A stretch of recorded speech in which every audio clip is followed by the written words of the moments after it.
Hey guys, tonight we tumble headfirst into one of those strange what-if rabbit holes that will keep your imagination buzzing even as your eyelids get heavy. Picture this, you're not scrolling TikTok in your bed, but trudging down a muddy road under a flickering torch in a medieval village. The air smells of wood smoke and wet hay. The tavern door creaks as you push it open, and instead of the usual jug of ale and suspiciously lumpy stew, you notice a glowing rectangle sitting on the bar counter.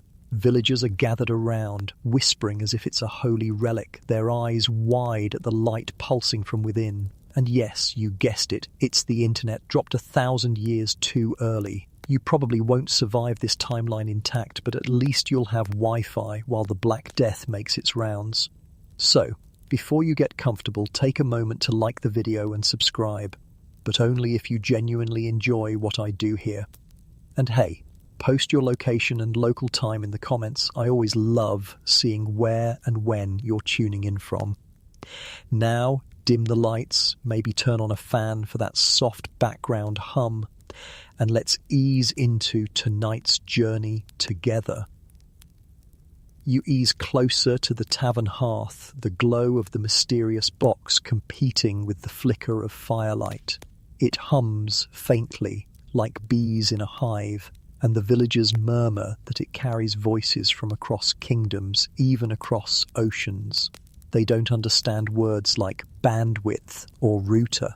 Instead, they mutter about sorcery. The innkeeper explains that his nephew, who went to a monastery, returned with this device, claiming it could link parchmentless words across distances. You lean closer, and the faint smell of hot metal and burning oil rises from it, reminding you uncomfortably of the blacksmith's forge.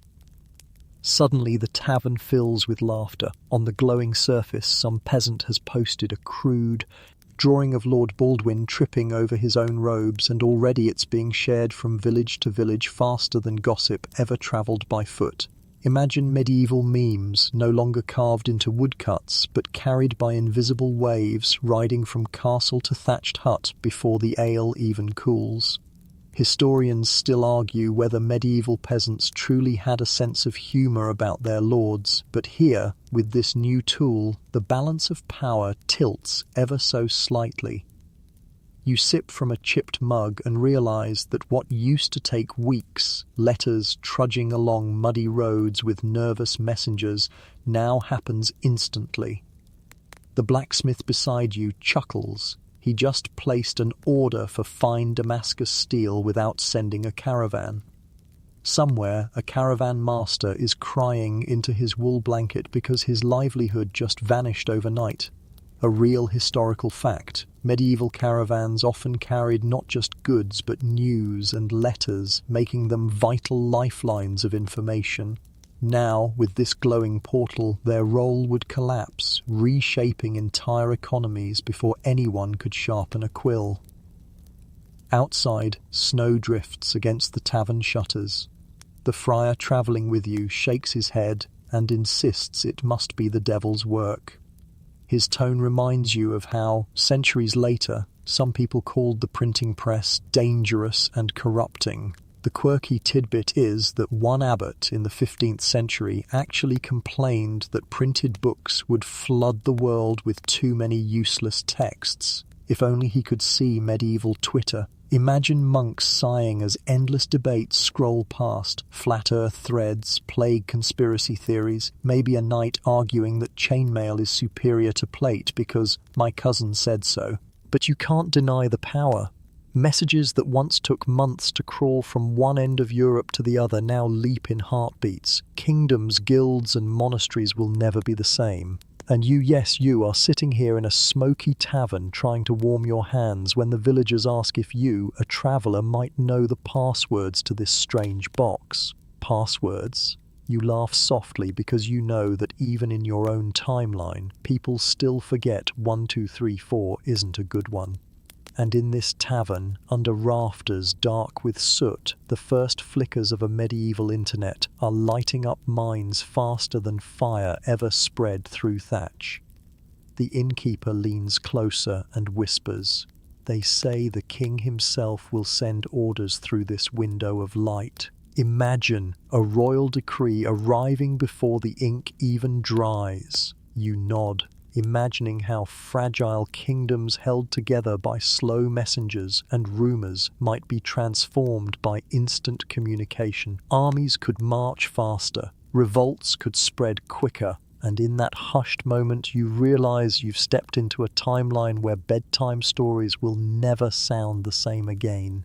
The tavern fades into the chill of dawn, and your boots crunch over frosted grass as you follow the friar's invitation toward a stone-walled monastery. Its bell tolls low and steady, echoing through the valley like the heartbeat of an older world. You push through a heavy oak door and are met with a hush so deep you almost feel guilty for breathing too loud. In corners, monks bend over manuscripts, candles trembling as if afraid to disturb them. But instead of feather quills, some clutch awkwardly at clunky keyboards wired into glowing devices. Welcome to the strange world of monks with Wi-Fi passwords.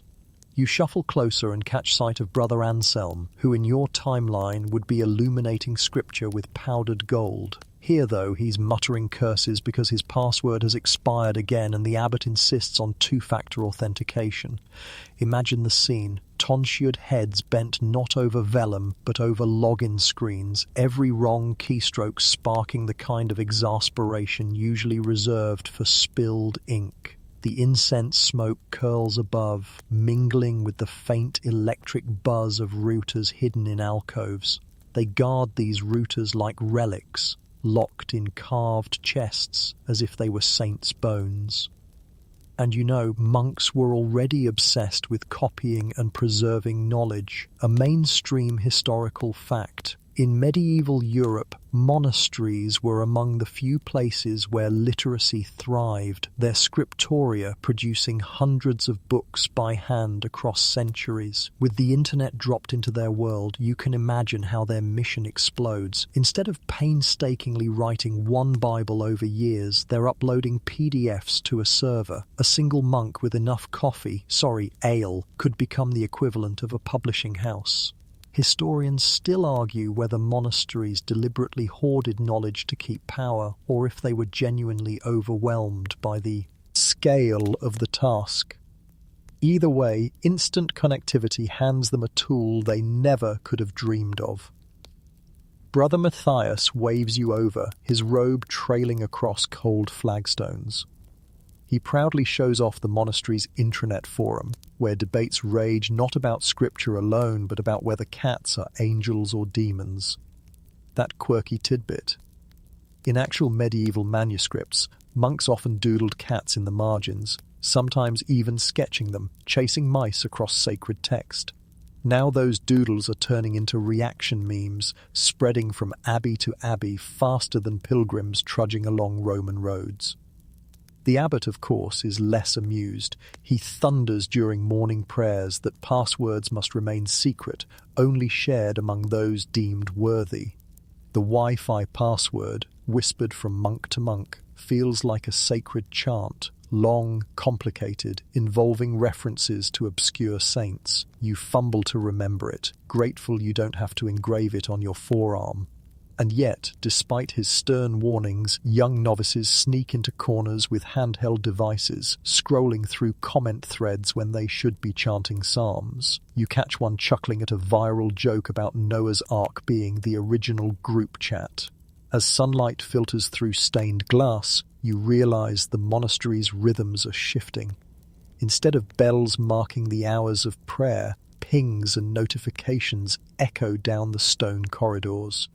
Even the refectory, once filled with silent meals, is disrupted by someone watching a sermon on YouTube, volume far too loud. Imagine monks politely coughing to signal, "Brother, mute your speakers."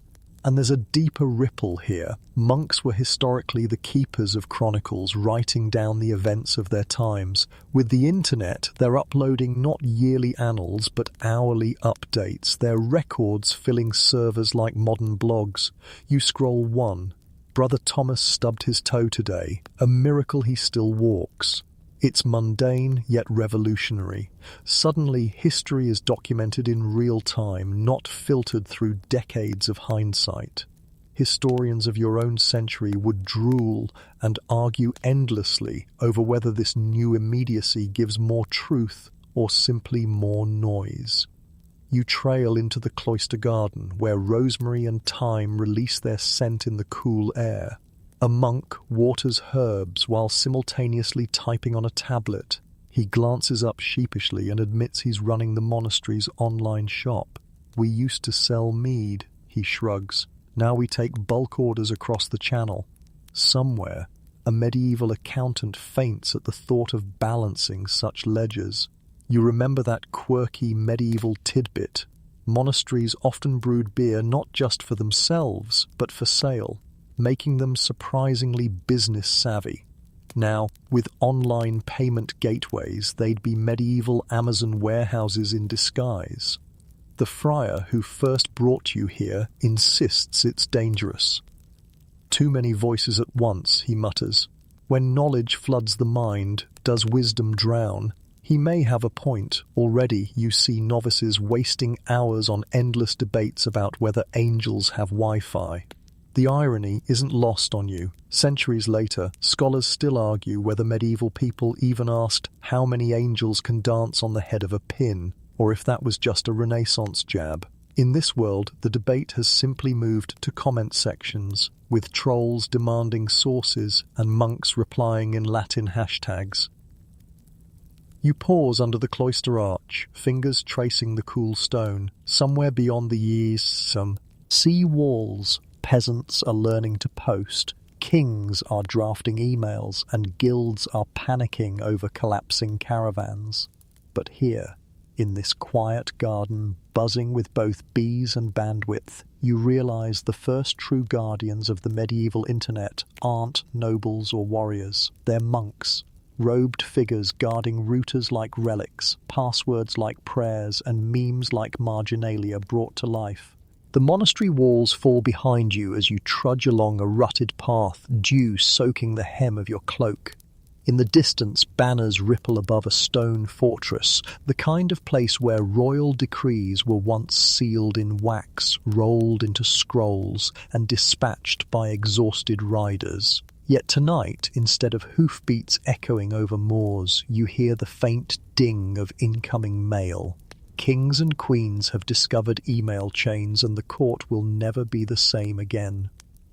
You pass through the castle gates where guards struggle to hide their confusion while squinting at glowing tablets.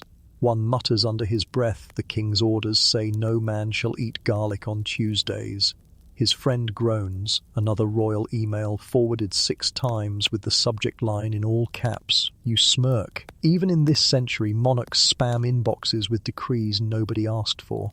Inside the great hall, rushes crunch beneath your boots. The king sits slouched on his throne, not with a scepter but with a glowing screen balanced across his knees. He has just sent an edict declaring new taxes, and within seconds, nobles in far-flung counties are angrily replying, all clogging the royal inbox with passive-aggressive commentary. A mainstream historical fact slips into your mind. In medieval Europe, royal messengers could take weeks, even months, to deliver decrees across sprawling kingdoms. Wars sometimes ended before a king's order to start them even arrived. Now, with instant communication, kingdoms shift like sand under a tide. But instant speed brings its own problems. One duke forwards a decree, but accidentally attaches a meme mocking the queen's headdress. Court laughter erupts, scandal spreads, and before the ink could have dried on a parchment in the old world, reputations here crumble in seconds. Historians still argue whether medieval courts were truly dens of constant gossip, or if that's a late or exaggeration. But with email, gossip evolves into an Olympic sport. The queen sweeps past, her silk trailing behind her, and huffs that the king keeps ignoring her emails. You peek at her outbox. It's full of reminders about castle repairs, diplomatic dinners, and a strongly worded note about why the royal falconer needs a raise. Instead, the king is busy subscribing to newsletters about jousting strategies. You chuckle softly. Somewhere, a medieval spam filter desperately wishes it existed. Your eye catches the royal scribe, a thin man with ink-stained fingers who once proudly wielded a quill. Now he sits hunched before a keyboard, forced to type official correspondence that autocorrect gleefully mangles. Your Grace, our allies from the Duchy of Burgundy, becomes Your Grapes, our allies from the Duck of Burgers.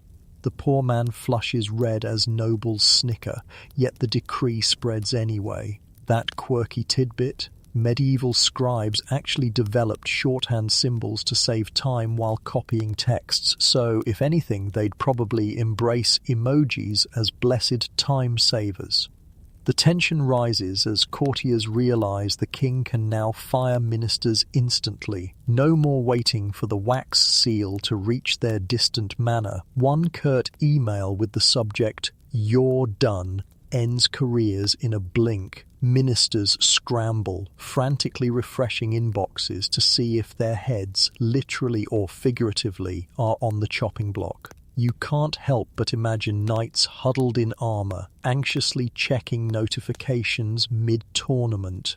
Outside, the herald's trumpet sounds, but fewer villagers gather. Why stand in the cold to hear proclamations when you can read them instantly on your device? The herald sulks, his centuries-old job reduced to a voice note nobody listens to.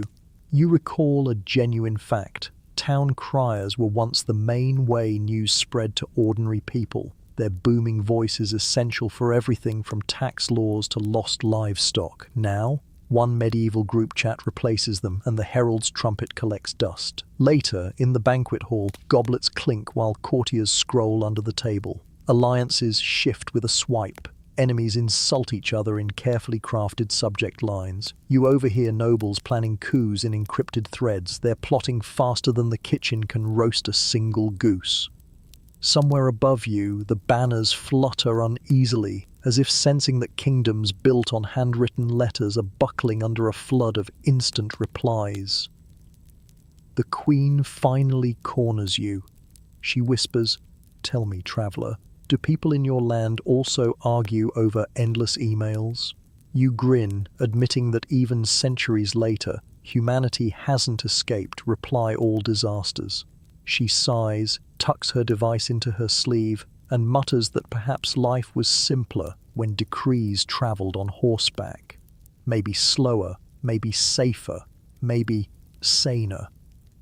The great hall quiets as the king rises, lifts his glowing screen and declares, "Henceforth, let it be known, any subject may forward their grievances directly to me."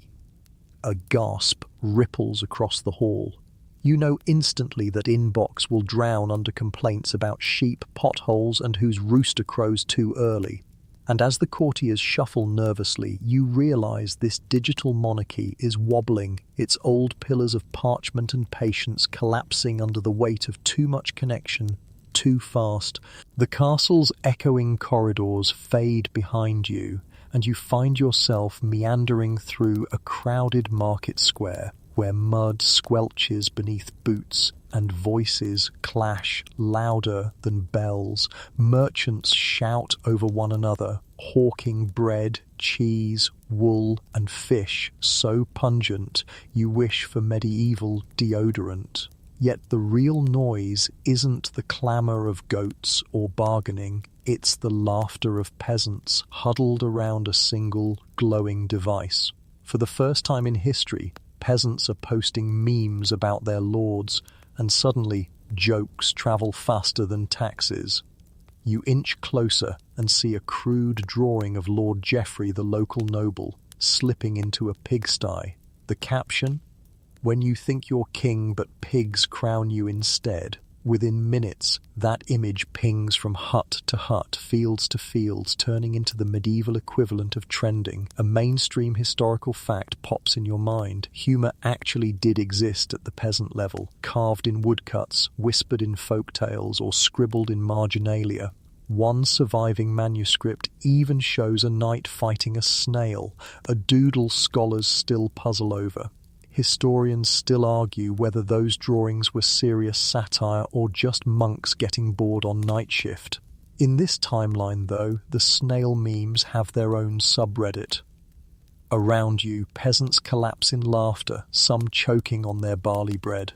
One woman wipes tears from her eyes as she types a joke about the bishop's sermons being longer than winter. In a world where speech once carried consequences, where mocking lords could earn you the stocks, suddenly anonymity behind a username gives peasants courage. You can almost feel centuries of suppressed humour exploding onto digital parchment. The blacksmith, still wearing a leather apron dusted with soot, shouts proudly that his meme just went viral. He drew Lord Baldwin's face onto a turnip. "Turnip King," he howls, and the crowd roars. You grin. Somewhere, centuries in the future, that same energy will become office workers making memes of their boss as a potato. Still, not everyone is amused. From the edge of the square, the bailiff frowns, tablet in hand, scrolling furiously to flag disrespectful content. He warns peasants that treasonous jokes could bring punishment, but the people shrug. What's the Lord going to do? Confiscate the entire internet. The power dynamic shifts under your feet, subtle but seismic. It reminds you of another quirky tidbit. In medieval festivals like the Feast of Fools, peasants temporarily mocked authority openly, dressing as bishops or kings in playful rebellion. The internet here becomes a permanent Feast of Fools, stretching on long past Twelfth Night. And oh, how quickly the jokes evolve. A young shepherd posts a parody song about sheep outnumbering taxes, complete with bleating background audio. Within hours, villagers across the Shire are humming it while herding. Satire spreads like wildfire, bypassing town criers and shaking the foundations of noble dignity. You pause, wondering aloud if memes might do more damage to castles than battering rams. Yet the mood isn't all light-hearted. Beneath the laughter, you catch murmurs of fear. "If we mock too much," whispers a woman stirring her pot of thin gruel, "they'll find us." Already some nobles hire spies to track usernames. A few unlucky peasants vanish after posting biting satire, their absence sparking only more memes in defiance. 404 peasant not found. The square laughs nervously, the line between joke and rebellion blurring. You step into a shadowed corner and glance at another device. A group of farmers has created a page dedicated to sharing stories of lords demanding unfair rents. The posts pour in, each one a mix of humour and fury, peasants using jokes as shields against despair. You realise humour isn't just entertainment, it's survival. Historically, peasants clung to folk tales and riddles to endure long winters and cruel overseers. Now the internet gives them a louder, faster outlet. The field becomes a stage, the village a comment section, the laughter a weapon sharper than any pitchfork.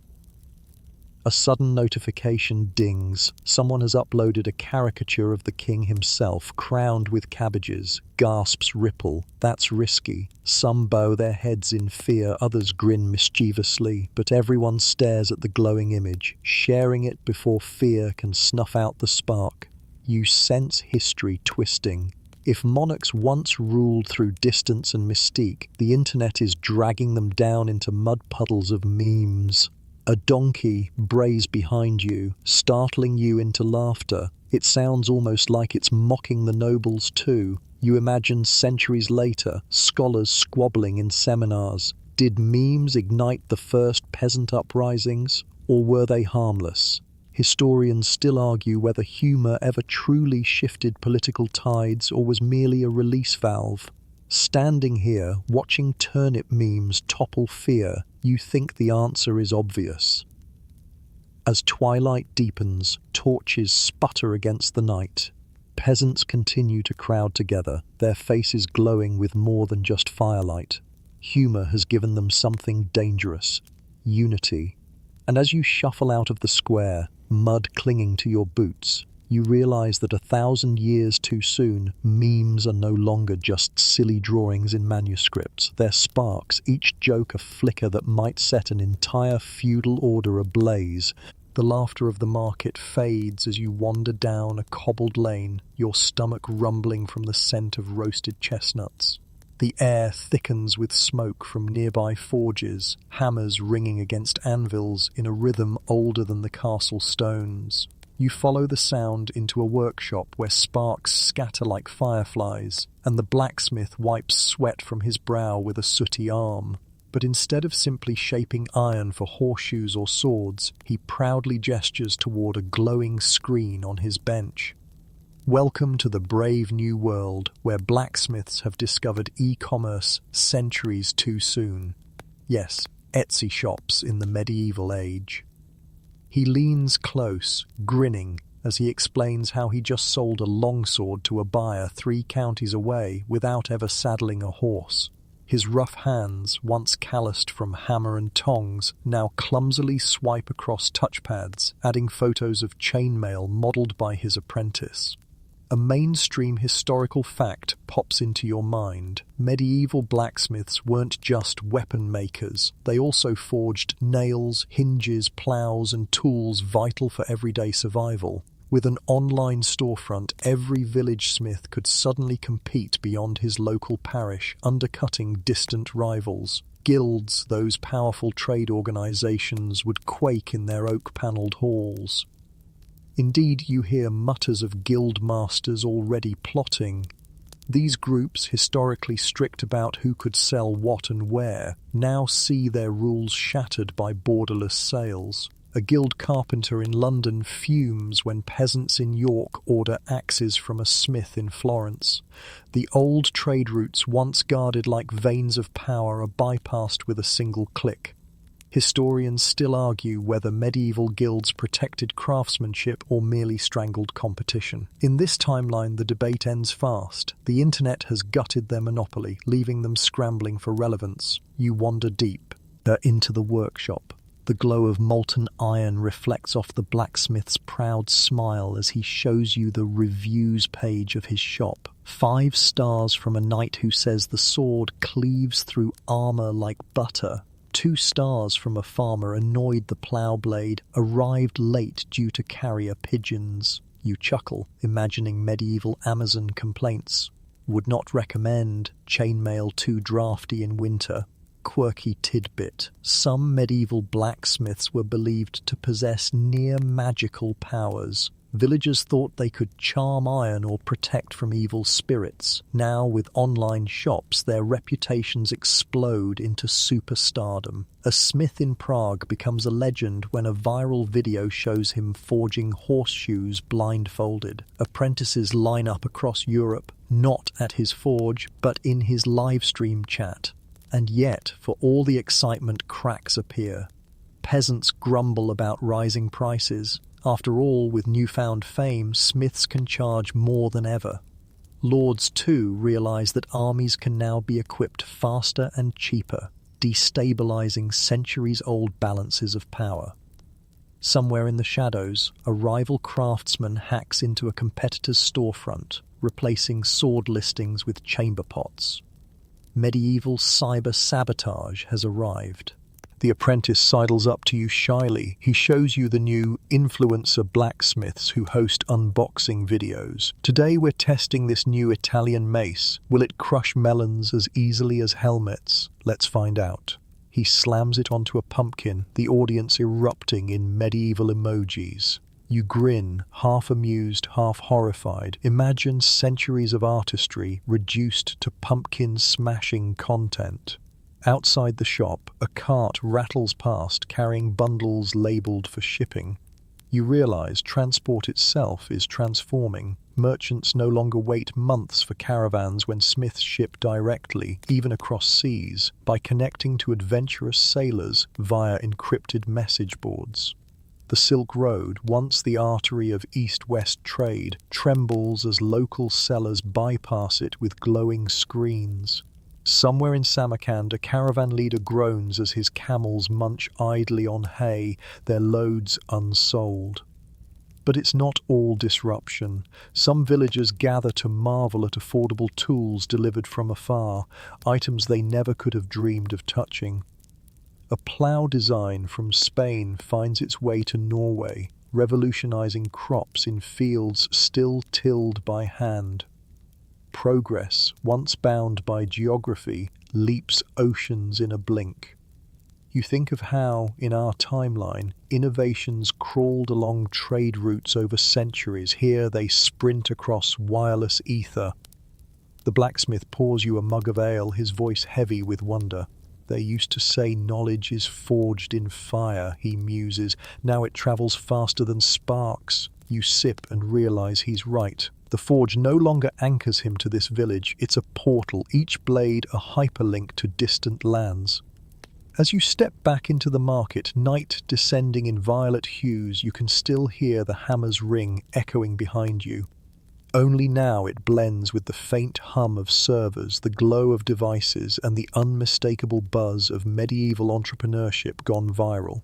And you know, just as sparks fly from anvils, revolutions too are being struck in fire and fibre. The clang of the blacksmith's hammer fades, replaced by the hushed dread of whispers drifting through narrow alleys. You follow them past shuttered windows and closed church doors until you reach the heart of a town square where the air feels heavier, sharp, with the stench of sickness. Peasants huddle in clusters, eyes darting nervously, hands clutching glowing devices as if they might hold salvation. News has spread, the plague is here again. But unlike in your history books, where rumours crawled along muddy roads, here the terror leaps instantly from village to village. In this medieval internet age, plagues don't just spread through fleas and rats, they go viral online too. A friar stands atop a cart, shouting the latest medical advice he copied from an online forum. Rub onions on your armpits, he insists, while others nod gravely. A mainstream historical fact surfaces in your mind. During the Black Death of the 14th century, people really did believe such remedies could draw out disease. Some carried posies of flowers, others burned aromatic herbs, hoping to purify the air. Now, those old superstitions explode into hashtags. Within minutes, half the town is rubbing onions and wondering why nothing changes except their smell. You peek at a screen. A woman scrolls feverishly through posts. Drink vinegar to kill the plague. Bathe in urine, works for my cousin. Guaranteed cure, smear crocodile dung on your skin. That last one makes you gag, but it's no joke. A quirky tidbit, ancient Egyptian medical texts did recommend crocodile dung as a contraceptive. Now, transplanted into medieval cyberspace, such bizarre cures become instant life hacks. The problem, of course, is speed. Rumours that once took months to circulate now spread in hours. Historians still argue whether misinformation truly worsened the Black Death, or if people were simply helpless regardless. Yes. In this timeline, with advice whizzing across Wi-Fi, misinformation multiplies like fleas on a rat. Desperate families cling to anything that promises hope. You overhear someone muttering, "The monks online said garlic wards off demons." Another insists that likes on a prayer post count as indulgences. You sigh. Humanity hasn't changed much, just accelerated. And yet, amid the chaos, sparks of light glimmer. Some physicians, the rare few educated in Galenic theory, share diagrams of the human body, calling for better sanitation and quarantines. Historically, the Venetian state pioneered quarantine in 1347, ordering ships to wait 40 days before docking. Imagine how much faster such policies might spread with online posts. Towns could coordinate, villages could lock down earlier, perhaps saving thousands. You watch as a mayor types furiously, announcing via group message that the gates will close until further notice. Still, tension simmers. A crowd forms around a rumour. The plague was brought by foreigners. Already, angry villagers type out threats, their rage stoked by faceless posts. Fear hardens into hate with terrifying speed. You think of how, in your history, entire communities were scapegoated, Jews blamed for poisoning wells, strangers attacked out of paranoia. Here, message boards magnify those fears, turning prejudice viral. Posts scream in all caps, accusing outsiders before evidence exists. The internet, once promising unity, now becomes a bonfire for suspicion. You step into a sick room lit by a single candle. The walls drip with shadow, the air heavy with incense meant to drive away disease. A boy coughs weakly while his mother scrolls her device, eyes wide with hope and fear. She reads aloud. A new miracle cure discovered in Paris, chicken feathers under the pillow. You close your eyes, heart heavy. Information is abundant, but truth is still scarce. Yet even in the darkness, resilience shines. Peasants create online groups to share stories of survival, offering comfort through glowing words in the night. One farmer posts about his family's recovery after weeks of rest and fresh air. Others share songs, prayers, even jokes, humor flickering like a candle against despair. You grin faintly at a meme. Death knocking at my door. Me, sorry, Wi-Fi is down. Even as fear coils tighter, laughter refuses to die. The friar you saw earlier now sits slumped on his cart, scrolling wearily. He admits, I don't know what's true anymore. His words echo your own thoughts. For centuries, historians have debated whether medieval medicine was ignorance or simply limited by its time. With the internet, knowledge multiplies, but so does confusion. Truth and lies swirl together, inseparable. And you, standing in the reek of sickness and onions, realize that even in this wired Middle Ages, plagues remain a test of both body and belief.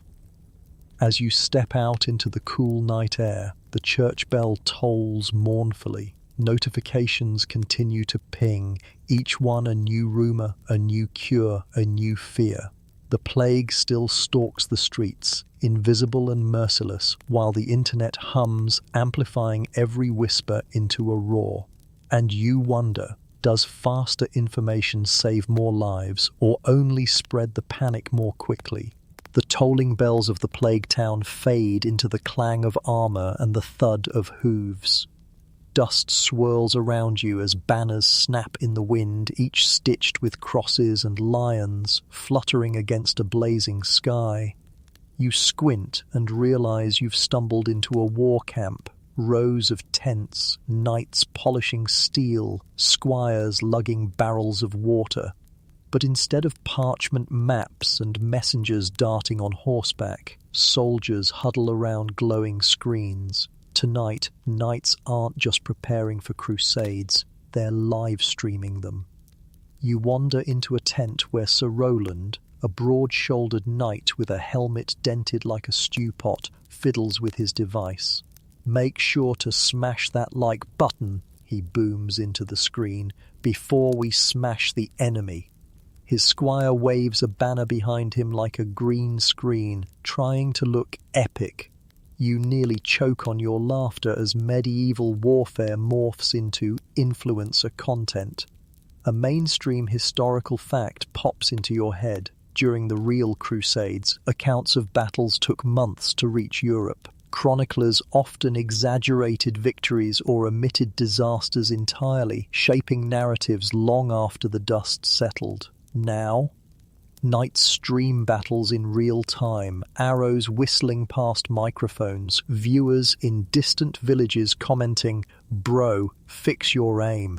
Historians still argue whether medieval people truly believed crusaders were holy warriors, or if politics mattered more. But with live streams, myths unravel before your eyes. Sir Roland straps on his helmet and gestures for you to follow. You step into the blazing sun where knights mount horses, adjusting both stirrups and selfie angles. The battle begins, not with a trumpet, but with a countdown overlay on the stream. Archers loose arrows as the chat explodes. First blood. Poggers. Lagging again? The Wi-Fi stutters, freezing mid-charge, and soldiers curse louder than their war cries. You bite back a grin. Imagine battles won or lost, not by steel, but by signal strength. A knight beside you fumbles with his device, trying to check strategy updates while dodging spears. His muttered frustration, buffering, feels more dangerous than enemy blades. Somewhere in the distance, a banner falls, yet half the army doesn't notice because they're too busy typing comments. The absurdity nearly makes you forget how brutal these wars truly were. Quirky tidbit. Crusaders often brought relics like saints' bones into battle, believing they offered divine protection.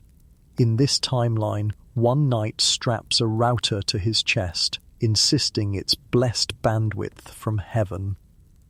As the dust thickens, you retreat behind the lines where merchants sell food and trinkets. But now they also hawk streaming subscriptions. Watch your favorite knight in glorious 240p. Pilgrims once trudging barefoot to holy sites instead tune in from their huts, sending virtual donations of chickens and loaves. The economy of faith shifts, devotion becoming content with ad breaks. You overhear two commanders arguing. One insists the live streams inspire unity, the other snarls they expose weaknesses. He has a point. Enemy scouts tune in, learning strategies in real time. What was once tightly guarded becomes public spectacle. The internet doesn't care about secrecy, it wants clicks. And yet, amid the chaos, something profound happens. Villagers in France and peasants in England who once relied on rumour now see the blood and dust unfiltered. The glory sold by priests pales against the grit of lagging knights and endless skirmishes. Some spectators begin to question, are these holy wars or just endless live-stream reruns? The seeds of doubt, once sown over decades, now sprout in days. You wander into a quieter tent where a young knight scrolls through comments. He sighs. They mock me, he mutters. Say my horse looks like a cow. You pat his armoured shoulder, remembering that even in your own timeline, trolls thrive wherever there's Wi-Fi. Historians still argue whether medieval chivalry was sincere or mostly performance. Watching him tweak his profile picture, you suspect performance wins every time. The battle outside sputters to an anticlimax, the livestream freezes, knights retreat and peasants log off to milk cows. Sir Roland stumbles back into the tent, triumphant despite accomplishing little. We'll edit the footage, he announces, make it look glorious. And you realize some things never change. Even with instant streams, history is still edited, still polished, still bent to the storyteller's will. As night falls, torches flicker across the camp. Soldiers gather around screens, replaying highlights, cheering at slow-motion sword strikes. You step away, the air thick with sweat, dust, and irony. The Crusades, once distant legends, now feel like reality TV, loud, chaotic, and endlessly replayed. And as you trudge toward the dark horizon, you can't help but whisper, "Don't forget to like and subscribe, or Sir Roland might pout." You wake to the clatter of shutters and the buzz of 1,000 anxious voices, the kind of morning that tastes like cold iron and stale fear. Cobblestones drum beneath hurried boots as you're swept toward the center of town, where a wooden notice board once held crinkled proclamations. The board's still there, but nobody looks up from their glowing screens. Overnight, a rumor sprinted through the wires. A great duchy is defaulting on its debts. The words crackle through the square like dry straw catching a stray spark, and you can feel it. Prices shiver, stall keepers breath in little hiccups, and the market tips into panic. You edge past a fishmonger who refreshes a price app with fingers still smelling of the river. Herring down 2 coppers, then up 3, then down again, he mutters. like he's bargaining with a moody god. Across the way, a wool merchant yanks her bolts from display and locks them in a chest. She's read that a guild in the next city is going under, and if they can't pay, the whole chain snaps. A donkey brays at exactly the wrong moment, and you watch three peasants sell perfectly good turnips to buy coins, then trade those coins back for bread 5 minutes later at twice the cost. So this is what happens when medieval markets crash on Wi-Fi rumors. The herd no longer runs on hoofbeats. It stampedes on notifications. A baker thrusts a screen toward your face, eyes wide. Overnight, some anonymous account posted a thread. The King's Mint is debasing the coinage again, mixing more copper into silver. A mainstream historical fact taps the back of your mind. Rulers really did debase coins to stretch their treasuries, and markets reeled each time a new alloy dulled the shine. In your old timeline, the news would creep between towns, letting people adjust by inches. Here it detonates everywhere at once, and suddenly no one trusts the coins in their own POC. Kets. One man bites a penny to test it, winces and claims, unhelpfully, that his tooth still works. By the cheese stall, fragrant enough to count as a weapon, a scholar in a shabby cloak preaches with the zeal of a street prophet. It's not just the mint. Silk caravans are jammed at the pass, and a plague quarantine closed the southern bridge. Supply shock, friends. He waves a chart so jagged it looks like a mountain range. Historians still argue whether medieval Europe had anything like a unified, integrated market before the 1500s, or if prices mostly twitched in local ponds. Right now, the ponds are splashing together. The internet stitches distant towns into one nervous organism, and you can feel its pulse racing under your boots. There's a hiccup in the crowd. The blacksmith you remember, the one with the medieval Etsy, has posted that iron prices are about to double because a mine collapsed 3 counties over. He links to a shaky video of an empty pit, and it ricochets through the square in seconds. The wool merchant gasps and marks up her shears. The carpenter groans about nail costs, and the fishmonger raises the price of hooks with an apologetic shrug.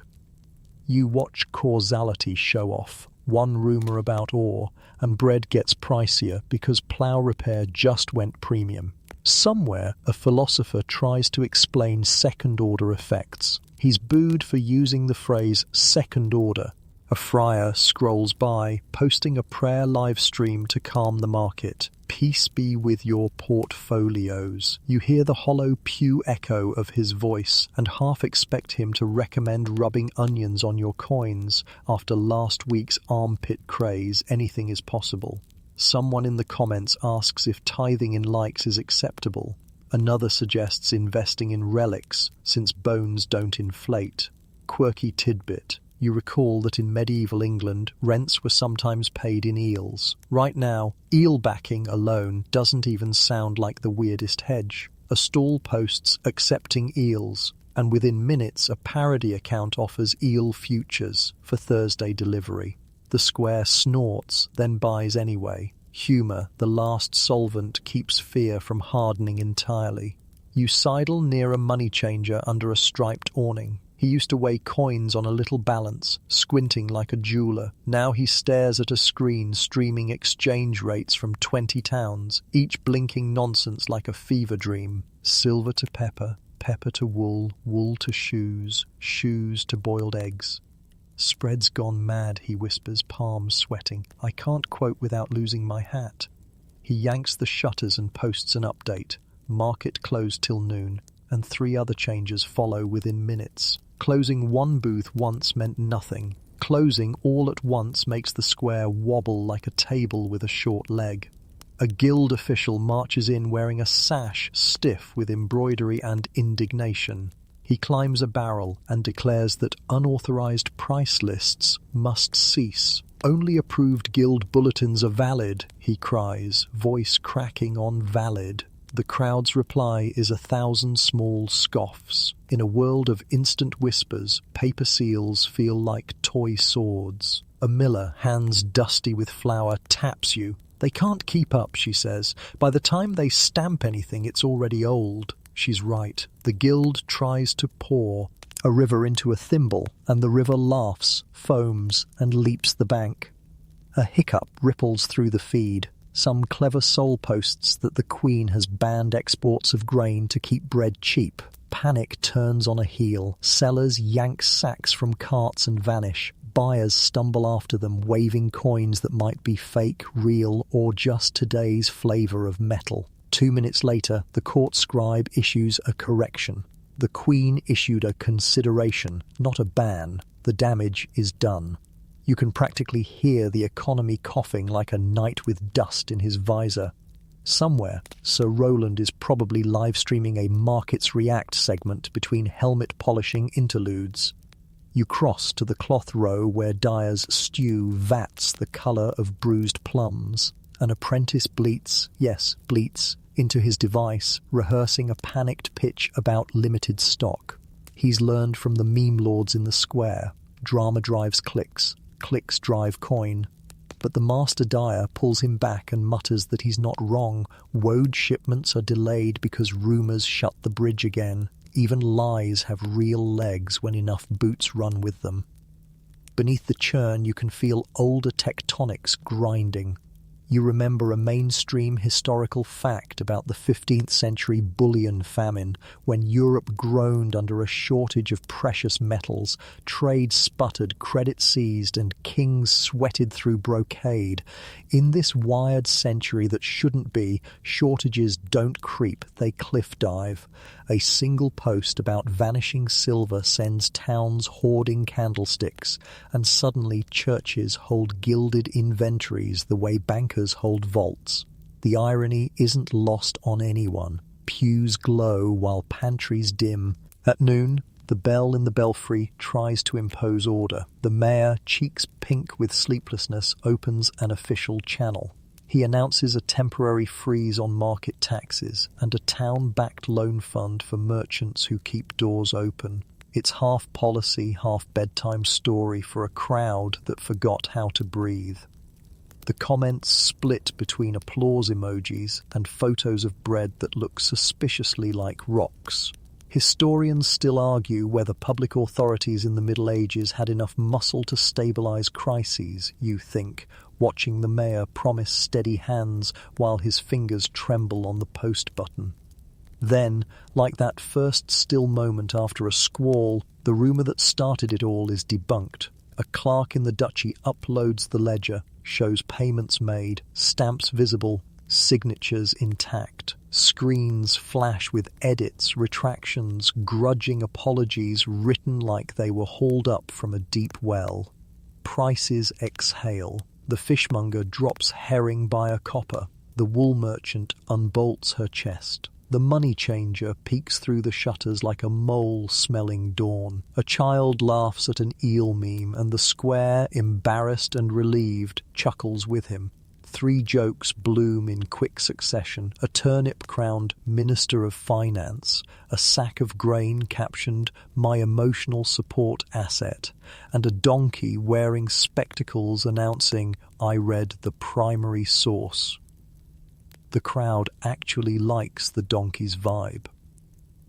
You lean against a sun-warmed wall as the square slowly remembers how to be a square, not a thunderstorm. Your shoulders loosen. Somewhere baked into the day sits this lesson. Speed multiplies mistakes, but it also multiplies corrections, if anyone has the calm to read them. You think of the onion cures, the crusade lag, the blacksmith's 5-star sword. Every win here comes with static, and you, brushing grit from your sleeve, finally laugh at the plainest truth of 2. His medieval internet, for all its sorcery, it's still just a mirror, and markets, like people, can't help but jump when their reflection twitches. The market's noise dies behind you as you cross a stone bridge, the river beneath glinting like spilled silver in the setting sun. Pilgrims shuffle past with staffs and satchels, chanting softly, their voices weaving into the rush of water. But tonight their journey won't end at a cathedral's steps. You crest the hill and see a spire stabbing into the sky, bells tolling, stained glass blazing in violet light.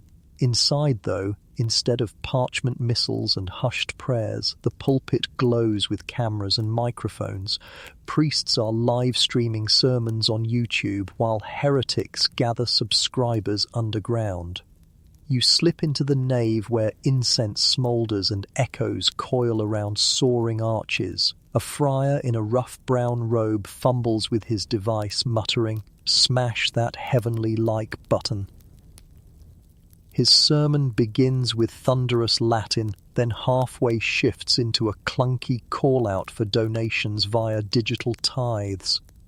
The congregation nods, some reverent, others scrolling comments. "Preach harder, Father." "Hatch blessed," and one sarcastic, "Nice cope." You almost laugh, imagining centuries of solemn ritual now reduced to a comment section war. A mainstream historical fact clicks in. In the medieval world, the church was the single most powerful cultural institution, its sermons shaping minds across continents. Literacy was rare, but homilies reached every ear. Now, with glowing screens, that power grows louder, but also shakier. The sermon you hear isn't confined to this stone hall. It's blasting into huts and castles alike, raw and unedited. Historians still argue whether medieval preachers exaggerated hellfire for control or simply believed it themselves. With internet audiences, the line blurs faster as fear of damnation competes with 10 ways to avoid eternal fire. Number 7 will shock you. From a side pew, you catch sight of a rival voice. A heretic, maybe a Lollard Ma. Be just a frustrated villager, streams his own counter-sermon from the shadows. His voice is sharp, his following small but growing. Comments trickle in. Finally, someone honest. Down with indulgent scams. It hits you. What once took decades of underground preaching like John Wycliffe's manuscripts now goes viral overnight. Quirky tidbit. Heretics in history sometimes disguised themselves as peddlers, spreading forbidden texts in baskets of fish. Here the forbidden slips through Wi-Fi quicker than any basket. The priest's voice rises, warning of eternal damnation, his finger stabbing the air. But then, ping! A notification interrupts. A popular troubadour uploaded a parody song mocking indulgences. Laughter ripples through the pews, the faithful torn between reverence and replaying the meme. The priest flushes crimson, shaking his tablet as if exercising it. The tension feels like thunder rumbling under the roof. You wander into the cloister courtyard where novices should be tending herbs. Instead, they're recording skits. A medieval TikTok about confessing to stealing chickens. Views skyrocket in hours. One novice beams, "More souls saved in laughter than sermons." You raise a brow but can't argue with the engagement stats. Somewhere a bishop groans, knowing control is slipping pixel by pixel. Back inside, you glimpse a confessional booth where a penitent whispers sins not to a priest, but into a mic. The screen replies with absolution from a priest 2 counties away, his voice tinny but firm. A convenience or a corruption? Historians still argue whether indulgences were theology or just fundraising. Here, digital indulgence links make it painfully obvious which side is winning. Night deepens, stars kindling above the spire. Yet the nave hums brighter than the heavens, feeds still scrolling, comments still sparking. Somewhere a pilgrim in Rome watches the same sermon you just heard in England, his jaw tight with doubt. For the first time, the church's voice is everywhere at once, and so are the hecklers. As you leave, you catch the priest kneeling in prayer, whispering not for forgiveness but for better Wi-Fi. You can't help but smirk. Faith may still move mountains, but tonight connection drops faster than miracles, and outside, heretics grin in the shadows, their subscriber counts ticking up like candles in the dark. The church spire fades behind you, its bells still trembling in the night air, and your path winds into the soft glow of lanterns lining the castle courtyard. Inside, the atmosphere isn't solemn prayers or market panic. It's giggles, blushes, and the nervous shuffle of embroidered shoes. Nobles, once forced into stiff marriages hammered out by treaties and dowries, are now scrolling through glowing screens, swiping left and right with gloved fingers. Castles have discovered online dating, and matchmaking has never been so pixelated. You slip through the arched gate into a great hall buzzing with chatter. A countess leans on her cushioned chair, squinting at her profile photo, an oil portrait hastily snapped and uploaded. Too much shadow on the nose, she sighs before hiring a painter to retouch it digitally. A young baron scrolls nervously, his bio reading, "Owns 3 sheep, 1 half-ruined keep, seeks alliance." You chuckle, thinking of a mainstream historical fact. Medieval marriages were rarely about love. They were political contracts meant to cement alliances, consolidate land, and ensure heirs. In this timeline, those contracts now look like awkward bios and accidental likes. The court jester prances by, waving his device. "Milady matched with a duke from Aragon," he announces gleefully, earning a glare that could curdle milk. Within moments, the rumour becomes a trending post. Peasants in distant hamlets snickering about their ladies' taste in dukes. Historians still argue whether noble women truly had influence over marriage choices or if they were pawns in their fathers' and brothers' schemes. With online dating, the illusion of choice arrives. But is it freedom or just a shinier cage? In a candle-lit corner, a knight in polished armour anxiously edits his status. Brave, pious, occasionally slays dragons, metaphorical mostly. You peer over his shoulder, nearly snorting when he adds height, 6 feet without spurs. Quirky tidbit, medieval knights sometimes exaggerated deeds in troubadour songs, embellishing victories until they were practically superhero sagas. Now they exaggerate in bios, fishing for hearts instead of bards. Nearby, the queen herself scrolls carefully, searching not for romance, but for alliances. She swipes through counts, dukes and princes, weighing their castles like stocks. "This one owns vineyards," she murmurs, but reviews say his moat leaks. Her ladies-in-waiting crowd around, offering unsolicited advice. One whispers, "Swipe left, he still lives with his mother." You bite back laughter. Dynastic diplomacy has devolved into gossip fit for a dormitory. The troubadours who once sang in courts now perform awkward first-date songs broadcast to wide audiences. "O lady fair, your pixels glow brighter than torches." The rhyme scheme limps, but the hall applauds anyway. Meanwhile, peasants outside huddle around their own devices, catfishing nobles with fake portraits of knights drawn from manuscripts. The chaos blurs classes in ways no revolution yet has managed. And of course, drama brews fast. A duke storms into the hall waving his device. "Who catfished me with a portrait of St. George?" he bellows. The courtiers laugh nervously while the culprit slips away. Already hashtags trend. Hatched dragon date fail. Hashed not my saint. You imagine centuries later historians debating whether online dating ever destabilized noble houses. They'll still argue, but you're watching it unravel in real time. You move toward the long banquet table where a speed dating event is underway. Nobles rotate seats every 5 minutes. Devices clutched tight. Bios displayed proudly. One lady sighs to you, "I matched with a prince, but he ghosted me for a duchess with better sheep pastures." You nod solemnly. In this world, heartbreak isn't about poems left unanswered, but about double ticks left unread. And yet, sparks do fly. Across the hall, a timid knight blushes as a lady from Burgundy swipes right in return. Their smiles meet.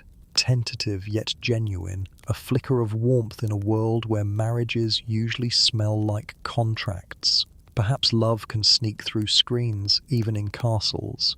You recall another historical fact. Some medieval romances, like those in courtly love literature, celebrated longing and affection outside political marriages. Here, those dreams pixelate into possibility, even if only for a heartbeat. As torches gutter low and the hall empties, you overhear two guards muttering. One shrugs. Love or not, it's still the Lord's land we plough. The other chuckles.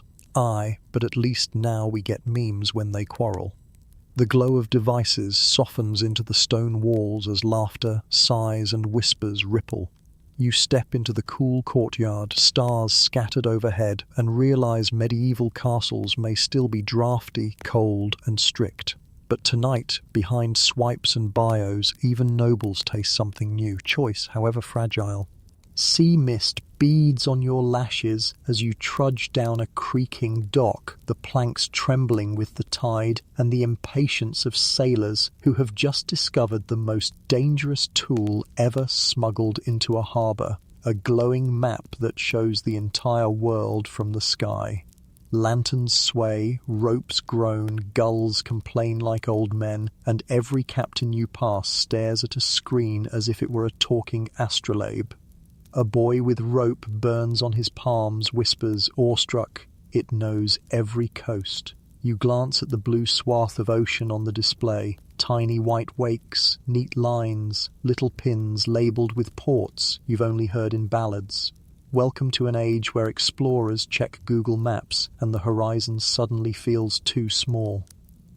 On the quay, a bearded navigator flicks between terrain, satellite and street view, frowning that there are no carts in Street View for the middle of the Atlantic. Street View needs more streets, you suggest gently, and he grunts. His apprentice zooms in and out so fast the coastline pulses like a heartbeat. If only our compasses were this steady, the old man mutters, patting a brass bowl that houses a jittery needle. A mainstream historical fact rises with the tide. European sailors began using the magnetic compass by the 12th or 13th century, alongside Portolan charts, those spider-webbed sea maps etched with rum lines, so eerily accurate for coasts you'd think someone cheated by standing on a cloud. Now they actually can. The cloud is your satellite layer, and everyone's cheating. You step onto a caravel where a captain with windburned cheeks has turned his quarterdeck into mission control. He's laid a vellum portolan next to the glowing screen, comparing them like a suspicious parent meeting a new suitor. The vellum shows familiar crenellated shorelines and saints posed in margins. The screen shows reefs, sandbars, even the apricot-coloured stars, and where the river meets the sea. He points. Here's the bar we run aground on every spring. He drags the map and raises a brow. And there it is, in devilish clarity. He turns to you, pupils glittering. We'll shave 2 days off the crossing. You think of the blacksmith's vow that knowledge travels faster than sparks, and smile. Out here, it travels faster than wind. New route, a deckhand announces, posting the coordinates to a harbour group chat. Half the wharf whistles in reply, the other half squints, sceptical, while one brave soul types first and then immediately asks how to screenshot. Callbacks are everywhere. The same market stampede you saw around rumour-spurred prices now surges towards sea lanes. Remember the eel-backed loans? Investors pledge barrels of salted fish to fund Project Shorter Voyage, and within hours the ship is stuffed with good intentions and questionable math. Down below, in the gloom that smells of tar and oranges, a young pilot cradles an astrolabe like a baby and glowers at the device. It tells me my latitude without stars, he grumbles, and what shall I do with my beautiful instrument? You remind him that even sky eyes get fogged by clouds and battery icons. Tools don't replace skill so much as force it to evolve. He chews that thought like hardtack and nods. To soothe him, you point out a quirky tidbit. Some medieval mariners swore by cats aboard ship, not just for rats, but as little barometers, their ears supposedly prickling at pressure changes. Then the cat can warn me when the app lies, he says, oddly comforted, and you picture a fluffy navigator tapping recalculate with one disapproving paw. You lean over the rail as fishermen on nearby boats argue in a wind-torn group chat. The world's flat, one insists. Look, the edge is right there. See how the sea just stops? Another zooms out, rotates the sphere with a finger, and the first man yelps as his worldview literally turns under his thumb. The old myth charges in with modern armor and the forum lights up. Team Globe versus #Edge Gang. You quietly note a corrective. Educated medieval scholars mostly accepted a spherical Earth. Sailors knew masts vanish hull first over the curve. Experience is stubborn. But myths have 9 lives online, and this one makes good theatre. Historians still argue whether flat Earth ideas were ever truly common among medieval folk or largely a later caricature. Your comments are flooded with both confident citations and an illustration of a sea serpent wearing a crown. You upvote the serpent. No regrets. By mid-morning, the harbour master, who looks like he was carved from oak and cured in salt, posts a warning. Stop treating the satellite like a saint's vision. Sand shifts. Winds lie. He raises a point older than chart ink. Coasts move, storms make mockery of straight lines. Another mainstream note prompts itself. Longitude remains a headache here. Measuring it precisely requires timekeeping tricks that won't fully settle for centuries. The app is a generous liar on long east-west hauls, and the captain knows it. He taps his hourglass, checks the sun, and scratches figures that smell like trigonometry. The screen is a compass rose, the ocean is a personality test. You wander past the galley where the cook has posted today's menu to the fleet channel. Ship's biscuit, crunchy despair, salted beef, emotional support, orange halves, anti-scurvy, influencer approved. The oranges earn hearts, and not just for taste, a real fact. Citrus kept sailors' teeth in their heads, though the specific vitamin mystery belongs to a much later age. In this accelerated medieval dietary wisdom hitchhikes on memes. Take your oranges, kings, and maybe that spares a few gums from hell. Out on the water, canvas bellies full, the ship slices a path that matches the glowing thread almost perfectly. Almost. A shoal, pale as a ghost beneath jade water, appears where the satellite swears there's safe depth. The lookout yells, the helmsman yanks the tiller, and the hull glides past with a sigh that sounds suspiciously like relief. The captain doesn't curse the map. He bows to reality. Data today, he murmurs. Soundings forever. He orders leadsman forward, and you hear the age-old chant of fathoms measured in a wet rope's knuckles. The screen adjusts. A sailor updates the hazard pin with a note. Don't trust the shiny picture. Trust the line in your hand. You feel it land in you like a bell tone. By evening, the harbour behind is a smear of golden smoke, and the forum has mutated into a travel blog. Sailors post sunset photos, no filter, just God. Traders rate ports, best ale, weird geese, and an argument detonates over who first crossed to a far coast. Our grandfathers reached it in skin boats, claim northern fishermen, invoking sagas.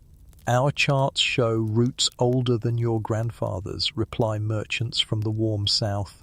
Historians still argue whether Vikings maintained long-term settlements in Vinland or only brief footholds. Tonight the thread scrolls with heated epics and cheerful insults, plus a poem about a whale that critiques everyone's meter. The whale wins the night. Past midnight, the sky burns with stars and the screen's glow softens to a companionable glowworm at the helm. The captain stands beside you, quieter now. Maps are power, he says, but power makes fools of men who think they've swallowed the sea. He nods toward the cat, now coiled on a coil of rope like a furry compass rose. We keep the sky, the rope, the line, the smell of shoal water on the wind, and we keep that. He means humility, though he points at the cat, who blinks as if taking credit. You remember the monk-guarded routers, the onion cures, the crusade streams, the castle swipes. Every new magic in this world works best when married to an old, stubborn skill.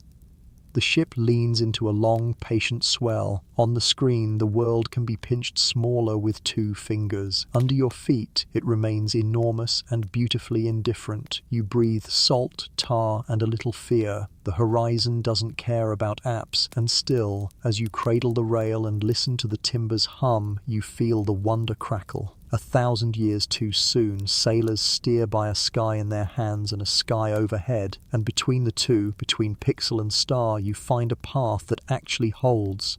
The smell of brine and tar dissolves behind you as your steps echo on polished flagstones. Lanterns drip golden pools of light in a vaulted hall, and the chatter here isn't of ships or nobles, but of cloaked scholars hunched over tables stacked with manuscripts, vials, and, strangest of all, glowing devices humming like bees in their nests. Welcome to the realm where scholars treat programming as sorcery and alchemy has merged with code. You slip between benches where students in rough wool argue about hex values the way their predecessors once argued about Aristotle. One points at a string of binary digits scrolling across the screen. See, 1 is fire, 0 is water. His classmate retorts, nonsense, it's clearly a divine alphabet. You smile. A mainstream historical fact flickers to mind. Medieval alchemists really did believe nature was written in secret codes, symbols of sulfur, mercury, salt, unlocking mysteries of metals and medicine.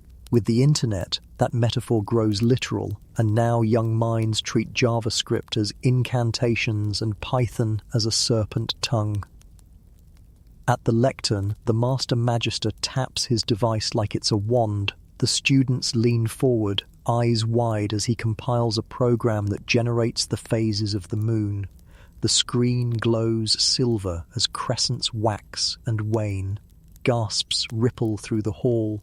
A student whispers, "By Saint Isidore, he commands the heavens." Historians still argue whether medieval scholars sincerely mixed science with mysticism or if they used the language of magic to cloak experimentation.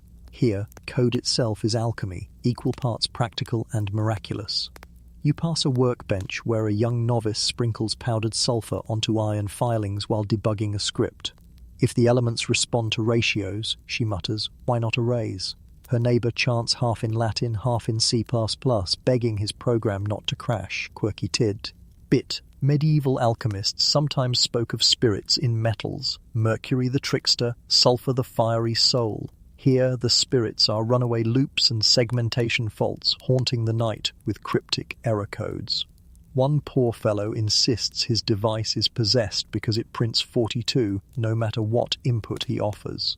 The hall resounds with laughter when a prankster uploads a script that makes every monk's device display an endless loop of dancing snails. You grin at the callback. The same snails once doodled in manuscripts now march across glowing screens, immortal pranksters in binary armor. Even the magister can't suppress a chuckle before threatening to deduct 2 points of wisdom from the prankster's grade.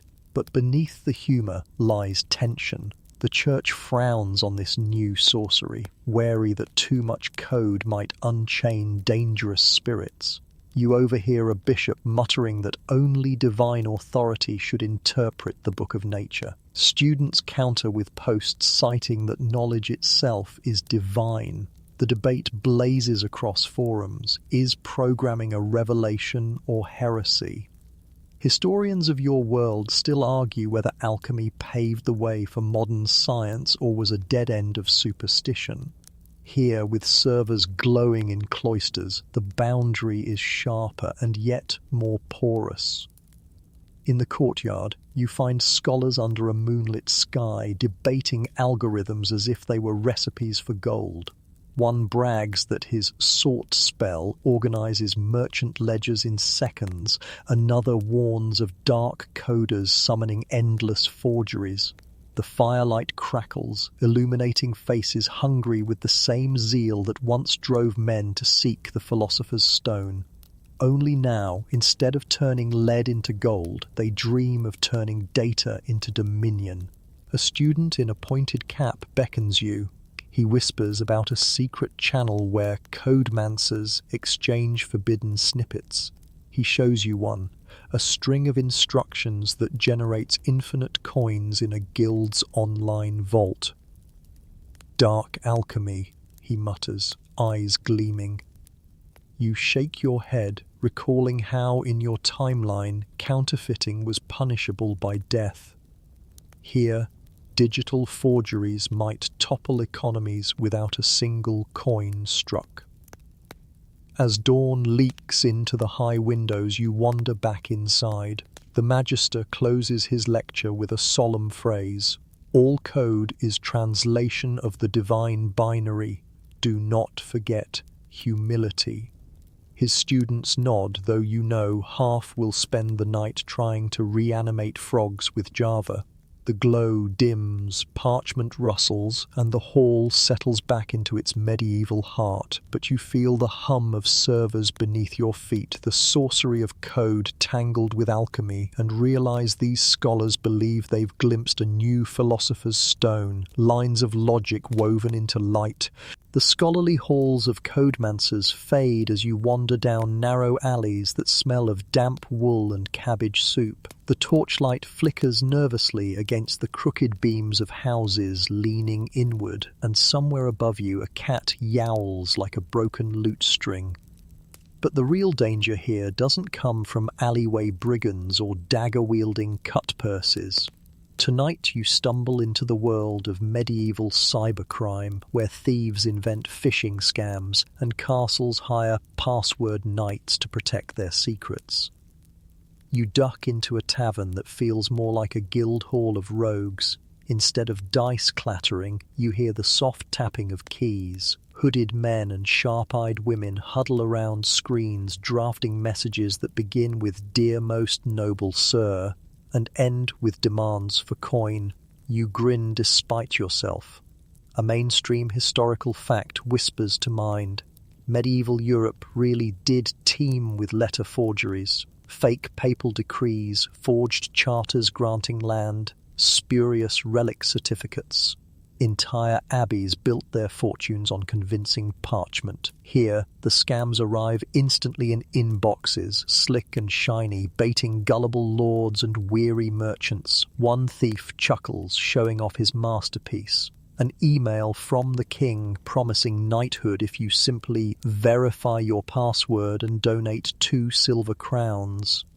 Another has a mock app called Ye Old Coin Doubler, which empties your purse faster than a dice cheat. A scribe in the corner cackles that he's sold indulgence codes to half the parish. Historians still argue whether medieval people trusted documents blindly or if they sniffed out most fakes. In this version of the past, scams spread faster than suspicion, like rats down a grain chute. A knight stomps in, chainmail jingling, his face stern beneath a dented helm, but instead of a sword he brandishes a wooden sign. I am Sir Jeff, sworn defender of castle passwords. And he warns the tavern that his lord now requires all peasants to change their logins monthly. The crowd groans. Remembering passwords is already worse than remembering saints' feast days. One rogue mutters, "What next? 2-factor authentication with relics." You imagine peasants carrying saints' bones as verification tokens and nearly choke back a laugh. You creep toward the bar where a weary merchant nurses a mug of ale. He shows you his inbox, fake shipping alerts, bogus guild bills, threats from strangers claiming to be tax collectors. His eyes dart nervously. "I don't know what's real anymore," he admits. You pat his shoulder, recalling a quirky tidbit. Medieval towns really did suffer from roaming tax imposters, men posing as royal officials to extort coin. It seems cybercrime is just the same trick in shinier robes. Behind you, a group of apprentices argue about encryption. "Write it backward in Latin," one suggests. Another counters. "Use invisible ink from lemon juice." A third beams, showing off a cipher wheel copied from Arab scholars' treatises. Historically, Islamic polymaths like Al-Kindi wrote about cryptanalysis as early as the 9th century. Now their insights power a medieval arms race of codes and countercodes, each side convinced the other has summoned dark sorcery. The tension spikes when a noble storms in, his velvet sleeves smudged with mud. He shouts that his castle's treasury has been emptied overnight, not by pickaxes and ropes, but by dark codemancers siphoning coin through a breach. His guards mutter about shadows in the server room, glowing eyes at midnight. You sense the fear beneath their superstition. It's not ghosts draining their vaults, but code. The tavern buzzes with gossip. Maybe it was the Byzantines, one whispers. No, the Venetians, they're always hacking trade routes. Fingers point across borders faster than swords. Historians still argue whether medieval espionage really involved elaborate code systems or mostly bribery and rumour. Here, the spies wield malware in monkish Latin, and everyone feels a little less safe with each ping. Outside, the night air is thick with damp and smoke. Posters plastered on walls warn villagers, beware of fishy messages. Each is illustrated with a grinning fish hooked to a purse. A child laughs at the cartoon while his father mutters that even warnings feel like scams these days. You pass another sign nailed to the stocks, a peasant punished for clicking suspicious links. His crime? Opening a message that promised free grain. He hangs his head in shame as the crowd jeers, though many secretly wonder if they too would have clicked. As you trudge away, the torch is dwindling. You realise medieval life hasn't changed so much after all. Whether by forged charters, fake relics, or phishing schemes, human greed always finds a new costume. And somewhere beyond these crooked roofs, lords and abbots are scrambling to hire more password knights, praying that armour can stop a crime carried on invisible waves. You whisper into the night, good luck with that. The alleys of thieves give way to a broad plain where tents dot the horizon like spilled dice and banners whip against the wind. The air hums with tension, the kind that tastes of sweat, horsehair and rain-soaked leather. You recognize the sound of an army assembling, but instead of riders galloping with scrolls or heralds shouting orders, commanders squint at glowing screens. Orders are typed, not trumpeted, and yet nothing goes smoothly because tonight battles are fought with Wi-Fi lag. You push past a line of pikemen tapping their feet impatiently. Their captain waves his tablet and yells, "Advance when you see my post." Seconds stretch like hours as the signal crawls through the ether. Some soldiers surge forward too soon, others lag behind, and one confused knight charges in circles because his map hasn't updated. The entire line looks like a drunken maypole dance. You almost laugh, then realize real arrows are flying while comments stream across the feed. Why is the left flank still buffering? A mainstream historical fact pops into your thoughts. Medieval commanders struggled constantly with communication delays. At the Battle of Agincourt in 1415, rain and mud slowed both men and messages, leaving leaders unable to adjust quickly. Here, the delay isn't mud, it's the cursed spinning wheel of bad connection. A general slams his fist on a table, swearing that if he loses the kingdom because of lag, he'll burn every router from here to Rome.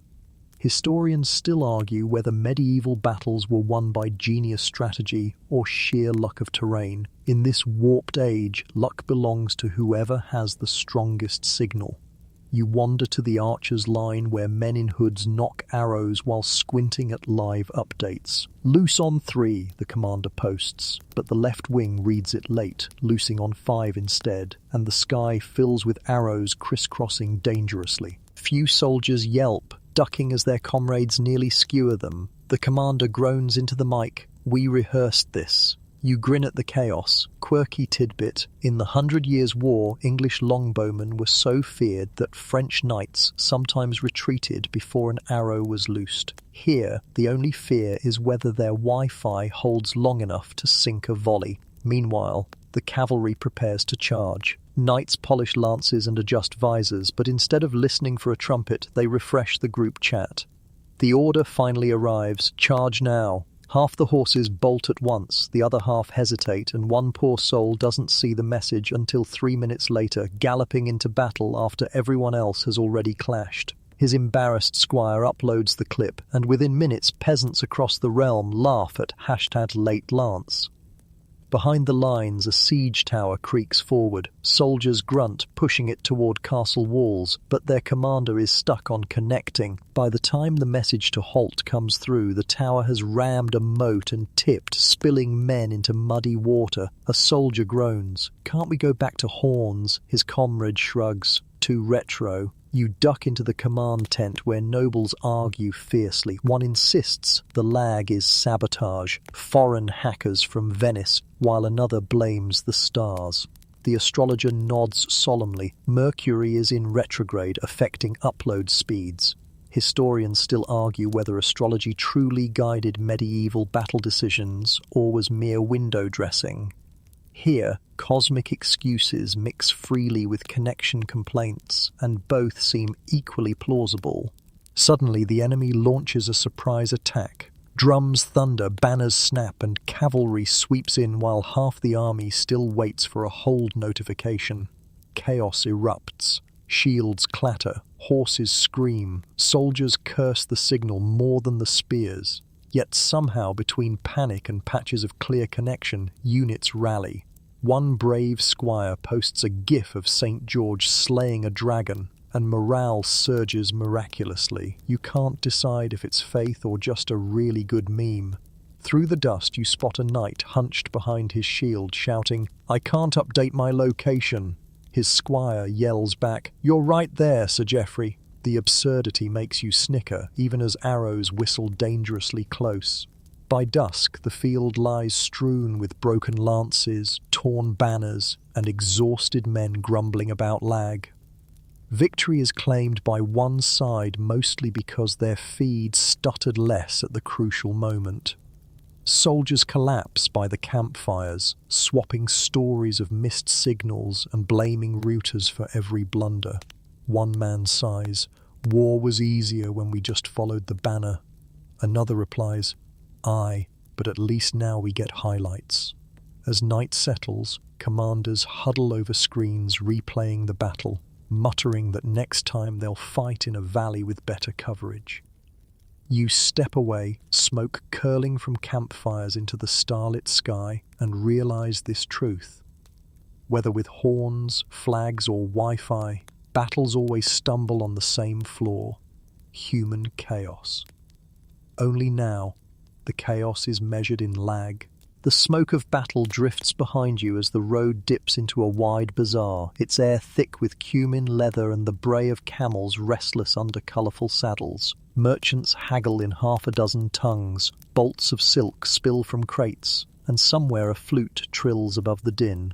Yet the real hum isn't the traders' voices, it's the glow of screens lighting up under striped awnings. The Silk Road has become the silk server, and encrypted marketplaces are reshaping medieval trade into something far stranger. You pause beside a Persian spice merchant, his beard dusted with saffron, as he uploads his goods into a marketplace that looks suspiciously like an ancient eBay. "Cardamom, frankincense, cinnamon," he mutters, each entry accompanied by grainy photos of clay jars. Buyers in Venice, Cairo, and Samarkand click instantly, coin exchanged not by caravan, but by cryptic codes. A mainstream historical fact flits into your mind. The real Silk Road wasn't one road, but a sprawling network of trade routes linking east and west, ferrying not just silk but ideas, technologies, and religions. Now, the network hums invisibly, faster than any camel's gait. A caravan master curses nearby, his camels idle. "What need for months of desert travel," he grumbles, "when buyers order silk straight from the source." His frustration is sharp enough to cut. Historically, caravans were lifelines, their strings of animals hauling spices, paper, and porcelain across thousands of miles. With servers replacing sand, his centuries-old livelihood collapses overnight. Historians still argue whether the Silk Road's decline came from sea routes, Mongol disruptions, or plague. In this timeline, it's none of those, it's the Wi-Fi. You weave deeper into the bazaar where merchants whisper about the dark lane of the silk server. Behind the respectable listings of spices and silk, hidden links lead to more dangerous trades, poisoned daggers, forbidden manuscripts, counterfeit relics. A hooded man hisses, "Pay in encrypted coin, no questions asked." Quirky tidbit: medieval counterfeit relics were rampant. Shards of the true cross, vials of Mary's milk, whole skeletons of saints. Now the relic rackets thrive online, sold with glowing photos and dubious authenticity badges. Buyers still bite. In a shadowed corner, two Genoese traders argue in quick Italian. One insists the encrypted market brings opportunity. The other warns it invites ruin. "Anyone can sell anything," one cries. "That is the danger," the other replies. Their debate feels familiar, echoing centuries later when people argue whether online anonymity liberates or corrupts. Meanwhile, a group of scholars cluster around a stall offering not goods, but information packets. For a fee, you can download diagrams of Chinese gunpowder recipes or Indian numerals. Historically, such knowledge crawled westward over centuries, transforming societies slowly. Here, a merchant uploads the formula for fireworks, and within hours boys in Paris light up the sky in crimson sparks. You grin at the thought of medieval villagers watching explosions and muttering that surely the end times have arrived.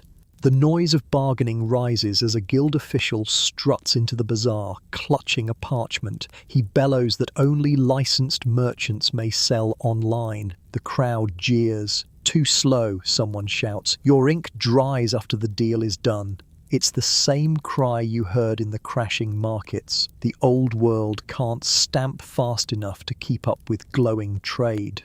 You pause at a rug stall where the vendor proudly shows a buyer in far-off England the intricate weave through a live video feed. "See the knots," he boasts, "each tied by my cousin's hand." The English buyer nods, impressed, and pays without ever touching the wool. You marvel at how trust stretches across continents, built not on caravan reputation, but on glowing pixels. But trust remains fragile. A whisper spreads that a shipment of pepper vanished after being intercepted online. Was it pirates, bandits, or simply a scammer deleting his profile? Fear ripples. One merchant mutters darkly that thieves no longer need swords, they need only passwords. As twilight settles, lanterns glow like scattered stars in the bazaar. The silk server continues to buzz, goods traded in whispers and codes, fortunes built and lost without a single hoofprint in the sand. You realize that the hum of commerce hasn't died, it has only changed costume. Once it was the creak of camel harnesses, now it's the static of servers. And as you leave the bazaar, spices clinging to your clothes, you can't help but wonder, is this truly progress or simply another kind of caravan, more fragile than ever, stretched not across deserts but across invisible lines of trust? The perfume of saffron and spice fades as you tread into quieter streets where stone towers loom like solemn teachers over crooked rows of student lodgings. A bell tolls dully above a chapel, its echo chasing through vaulted corridors. But instead of the scratch of quills, you hear the faint hum of microphones and the bored sighs of half-awake voices. Welcome to the strange world where medieval universities hold Zoom lectures and candlelit dormitories buzz not with whispered debates, but with glitchy connections and muted screens. You duck into a dormitory room that smells of wax and cabbage stew. A cluster of students sits cross-legged on straw pallets, their devices propped on barrels. A professor's face, haloed by flickering torchlight, drones on. Aristotle says nature abhors a vacuum, but his voice keeps cutting in and out. Aris, vacu. The students exchange weary glances. One mutters, "Couldn't we just read the parchment?" Another shrugs, "It's attendance-based." You smirk. Centuries may pass, but students everywhere still master the art of looking attentive while actually sketching doodles in the margins. A mainstream historical fact surfaces. The University of Bologna, founded in 1088, is often hailed as the first true university in Europe, followed by Paris, Oxford, and others. There, students really did gather for long, tedious lectures where professors read aloud from texts few could afford.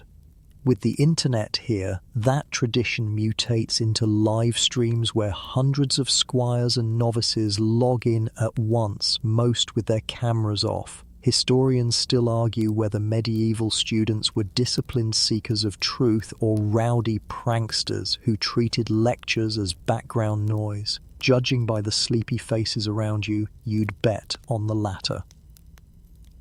In the next hall, a professor tries valiantly to share slides of Euclid's geometry. The diagrams appear upside down on half the students' screens, while others lag so badly that triangles morph into amoebas. One frazzled novice whispers a prayer to St. Isidore, patron saint of the internet. A quirky tidbit, yes, in your world he was unofficially dubbed so by tech-savvy Catholics. The irony is thick as candle smoke. Meanwhile, group projects are chaos. In one corner, 4 apprentices argue in Latin over who's supposed to transcribe Aristotle. "I posted the notes," one insists. "Nay, thou didst post to the wrong channel," another protests. Their squabble echoes like a medieval Discord meltdown. A boy in the back just shrugs and copies homework from a forum dedicated to medieval study hacks. Cheating, it seems, uploads faster than honesty. You wander into a courtyard where a philosophy seminar is underway. Students debate whether the soul exists outside the body, but half are muted, their voices swallowed by poor signal. The professor sighs and types his question into the chat. Does the soul buffer in purgatory? The replies range from thoughtful to absurd. Lag is proof of divine testing. You chuckle, remembering that in your timeline, medieval scholastics really did argue intricate theological puzzles, sometimes spending hours over fine distinctions like whether angels could move faster than light. Here, those debates scroll endlessly in comment threads. Outside the library, once a fortress of chained books, you find students lounging in cloisters, scrolling PDFs instead of cracking bindings. Knowledge once so scarce that books were guarded with iron clasps now floods devices in a torrent. One scholar sighs, "We're drowning in texts." You remember a friar centuries later who complained the printing press would unleash too many useless books. Historians still argue whether abundance democratizes wisdom or just buries it. Looking at the blank stares of overfed students, you suspect both. Night deepens, and in the dormitory, students gather for virtual disputations. Once they would stand in packed halls, arguing loudly as crowds jeered or applauded.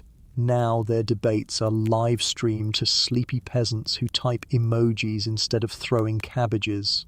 A theology student launches into a fiery monologue only to freeze mid-sentence, screen stuck on a deeply unflattering expression. His opponent seizes victory by default, crowning himself with a laurel filter. Despite the glitches, there are small triumphs. A young woman from a distant village who never would have been allowed into the cloistered halls listens attentively from her straw-roof cottage. For her, education arrives without leaving home. Progress hums beneath the static, fragile but real. As torches gutter low and students finally log off, you slip into the night. The courtyard is silent except for the rustle of parchment and the faint glow from dormitory windows. In this medieval university gone digital, knowledge feels both infinite and elusive, like stars glimpsed through shifting clouds. And you, smiling wryly, realize even with Wi-Fi, students will still find ways to nap through lectures. The dormitory's glow dwindles behind you as dawn paints the horizon a pale rose. The cobblestones glisten with dew, and a faint clatter of hooves reminds you that the world outside classrooms still beats to older rhythms. Yet tonight you're drawn not by swords or sermons, but by the pull of the stars. The square before you buzzes with stargazers craning their necks while glowing screens chart constellations overhead. Astrologers, once armed with parchment charts and wax seals, now update horoscopes daily online, their predictions fueling cosmic debates across medieval forums. You join a knot of villagers clustered around a friar who points at his device. "Venus is in retrograde," he proclaims, "so expect your sheep to wander." The crowd nods solemnly, some clutching talismans, others muttering about lost goats. A mainstream historical fact slips into your mind. In the Middle Ages, astrology was taken seriously, even by scholars. Universities offered courses, and kings employed astrologers to choose battle dates or coronation days. Historians still argue whether astrology was treated as science, faith, or entertainment. With the internet here, it's all three at once, serious scholars and jokesters posting memes side by side. In the market, a young woman posts her horoscope board each morning. "If Mars shines bright," she writes, "avoid tax collectors." Her followers flood the thread with thanks, while one skeptical farmer mutters, "Mars or not, the bailiff comes either way." Yet even he refreshes the page daily, just in case. Quirky tidbit: in medieval manuscripts, zodiac signs often framed calendars with playful illustrations of goats baking bread or scorpions strumming lutes. Now those doodles resurface as reaction images. A Sagittarius meme complaining about hay fever, a Leo knight boasting of glorious hair. The same whimsy that once filled margins now fuels Nightle. By laughter online. As the sky deepens to indigo, astrologers convene a live stream from the town square. They hoist brass astrolabes, aligning them with constellations, while their devices project the patterns for distant viewers. One astrologer announces, "This eclipse heralds victory for the king." Seconds later, another posts, "No, it foretells famine." The comment thread explodes. Peasants argue heatedly, nobles lurk silently, and one wag types, "Maybe it just means night is winning." You chuckle. Perhaps the stars never stop being Rorschach blots for human hopes. Nearby, a knight paces nervously. His horoscope predicted calamity, and now he hesitates to join tomorrow's joust. His squire rolls his eyes, scrolling through another astrologer's post that insists success is guaranteed if he wears red socks. The knight, unwilling to risk fate, dons scarlet stockings with solemn pride. You whisper to yourself that fashion has always been a battlefield of superstition. The church, of course, fumes. A bishop posts an official warning that divination is sinful, yet secretly he consults his horoscope before sermons. The contradiction leaks instantly, sparking mockery across forums. Memes bloom, saints holding astrolabes, angels tagged Ham Star Sign Squad. Faith and fortune-telling, once separated by stiff sermons, now blur under the bright, mischievous glow of Wi-Fi. As night blankets the town, you tilt your head back. The stars glitter, unbothered by charts or predictions. But down in the square, villagers pore over screens, debating whether Saturn's alignment means war, peace, or just indigestion. The internet amplifies the sky's enigma, turning ancient wonder into nightly scroll sessions. And as laughter mixes with reverence, you realize the truth. People will always read their lives in the stars, whether scratched on parchment or streamed across pixels. The town square fades behind you, its stargazers still arguing in threads about Saturn's mood swings, and your path curves into a meadow dotted with tents and crackling campfires. The air smells of smoke, roasted apples and wet grass, and from one pavilion drifts the sound of a lute plucking a tender melody. You follow it inside and discover troubadours not scribbling songs on parchment but hunched over glowing screens, uploading epics into forums. This is the world where medieval fanfiction spreads, and the bards of old have suddenly become moderators of dragon romance boards. You sit cross-legged on a rug while a young minstrel grins proudly at his device. "Behold," he says, "the tale of Sir Roland and the Fire Maid of Avalon." The screen scrolls with long, florid paragraphs about knights falling in love with sorceresses, their battles punctuated by emojis shaped like swords and roses. A mainstream historical fact hums in your memory. In the real Middle Ages, troubadours and minnesingers sang ballads of courtly love, knights pledging devotion to distant ladies with more longing than action. Here, that tradition mutates into serialized fan fiction, each chapter uploaded nightly to eager subscribers. You glance at the comments section, peasants, nobles, even monks chiming in. "More dragons," one demands. "Make the lady choose the squire, not the knight." Another sighs. "I stayed awake 3 nights waiting for the update." Historians still argue whether courtly love songs were meant to be taken literally or were just clever entertainment for bored nobles. In this age, the question doesn't matter. The story's power lies in how quickly it spreads, crossing counties before the lute's echo fades. Nearby, a bard with wild hair recites his saga of a talking goose who becomes a knight. You blink. The audience howls with laughter, tossing likes like coins into a hat. Quirky tidbit: medieval manuscripts really did contain bizarre fables like talking animals delivering sermons or rabbits jousting against knights. Those once fringe tales now thrive as viral what-if fanfics, loved by anyone who needs a laugh after a long day of turnip farming.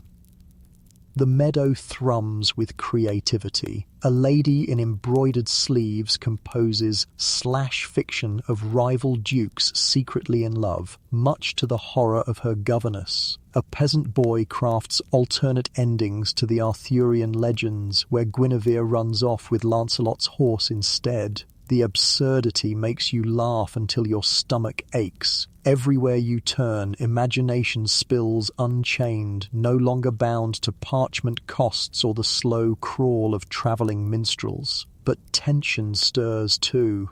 A stern guild of chroniclers, once guardians of official histories, fume at the flood of fanciful tales. This nonsense will corrupt the annals, one protests in the forums. Yet every attempt at censorship backfires, birthing even more stories, from parody to outright rebellion. One post titled "The Ballad of the Guild That Cried Too Much" racks up thousands of claps overnight. The chroniclers sulk, their gravitas undone by fanfic satire. You lean against a tent pole as a debate sparks. Should storytellers be free to reshape saints and kings into romantic leads? One monk insists it's blasphemy, another shrugs, saying at least they're reading. Historians still argue whether medieval tales served as moral instruction or mere amusement. In this version of events, entertainment wins by sheer volume, drowns the moralizing in laughter and emojis. As midnight deepens, bonfires roar higher, their sparks like punctuation against the sky. Troubadours perform live readings of their sagas while audiences comment in real time. A knight listening to one particularly dramatic love confession wipes his eyes, then loudly denies it. His squire posts the moment instantly. Knight cries at fanfic trends before dawn. The meadow becomes a library of voices, hundreds, thousands, each crafting stories that stitch together fantasy, romance, satire, and scandal. You realize with a shiver that the internet hasn't just amplified commerce or sermons, it's reshaped imagination itself, turning oral tradition into a torrent of endless shared creativity. And as you drift away under the hush of crickets and the warmth of fire smoke, you smile at a final post glowing on the screen. To whoever reads this, may your dreams be filled with dragons that love you back. The lullaby of medieval fan fiction tucks itself into your heart, softer than any lute. The bonfire's last sparks drift behind you as the meadow thins to hedgerows and rutted lanes, and a new glow gathers ahead, not from flames, but from hundreds of screens clustered like fireflies in the dark.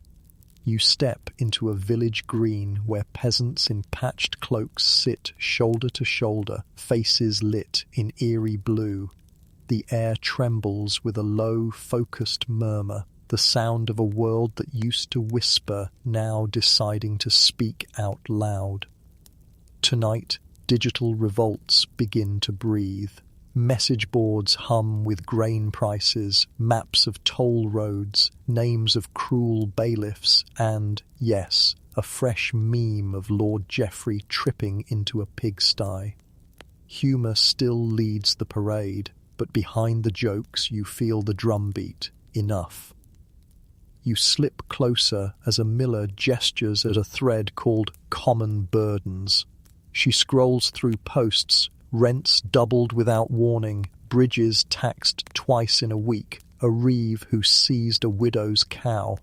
A mainstream historical fact stirs. In 1381, England's peasants' revolt erupted after a hated poll tax and years of war burdens. Thousands marched on London under Wat Tyler, while the priest John Ball preached that all were made equal at creation. Here, the sermons spread not from wagon to wagon but through pinned posts, streamed to barns and alehouses in minutes.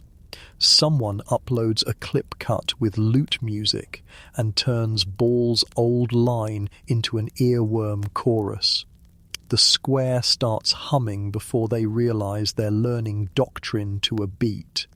Start small, a Reeves daughter suggests, tapping her device. Stop hauling the Lord's timber for free. A checklist appears on a shared dock, the same neat columns you saw in the bazaar's encrypted stalls, now weaponized for justice. Wheat tallies, oath circles, safe houses. Who's got extra shoes? Who can patch a wound? Who knows a back path when the main road fills with armoured hooves? The thread fills with volunteers. A grandmother posts Shah. They can boil bandages and make nettle soup for 50. Someone adds a tab labelled Donkeys with Spectacles, Logistics, and you grin at the callback. Apparently that scholarly donkey you liked has been promoted to quartermaster.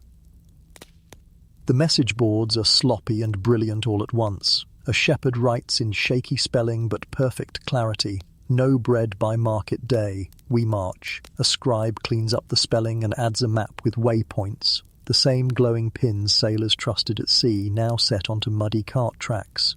"Bring eels to trade," another notes, and the eel-backed economy wiggles into protest, because of course it does. A teenager designs a banner icon, a turnip crowned with thorns.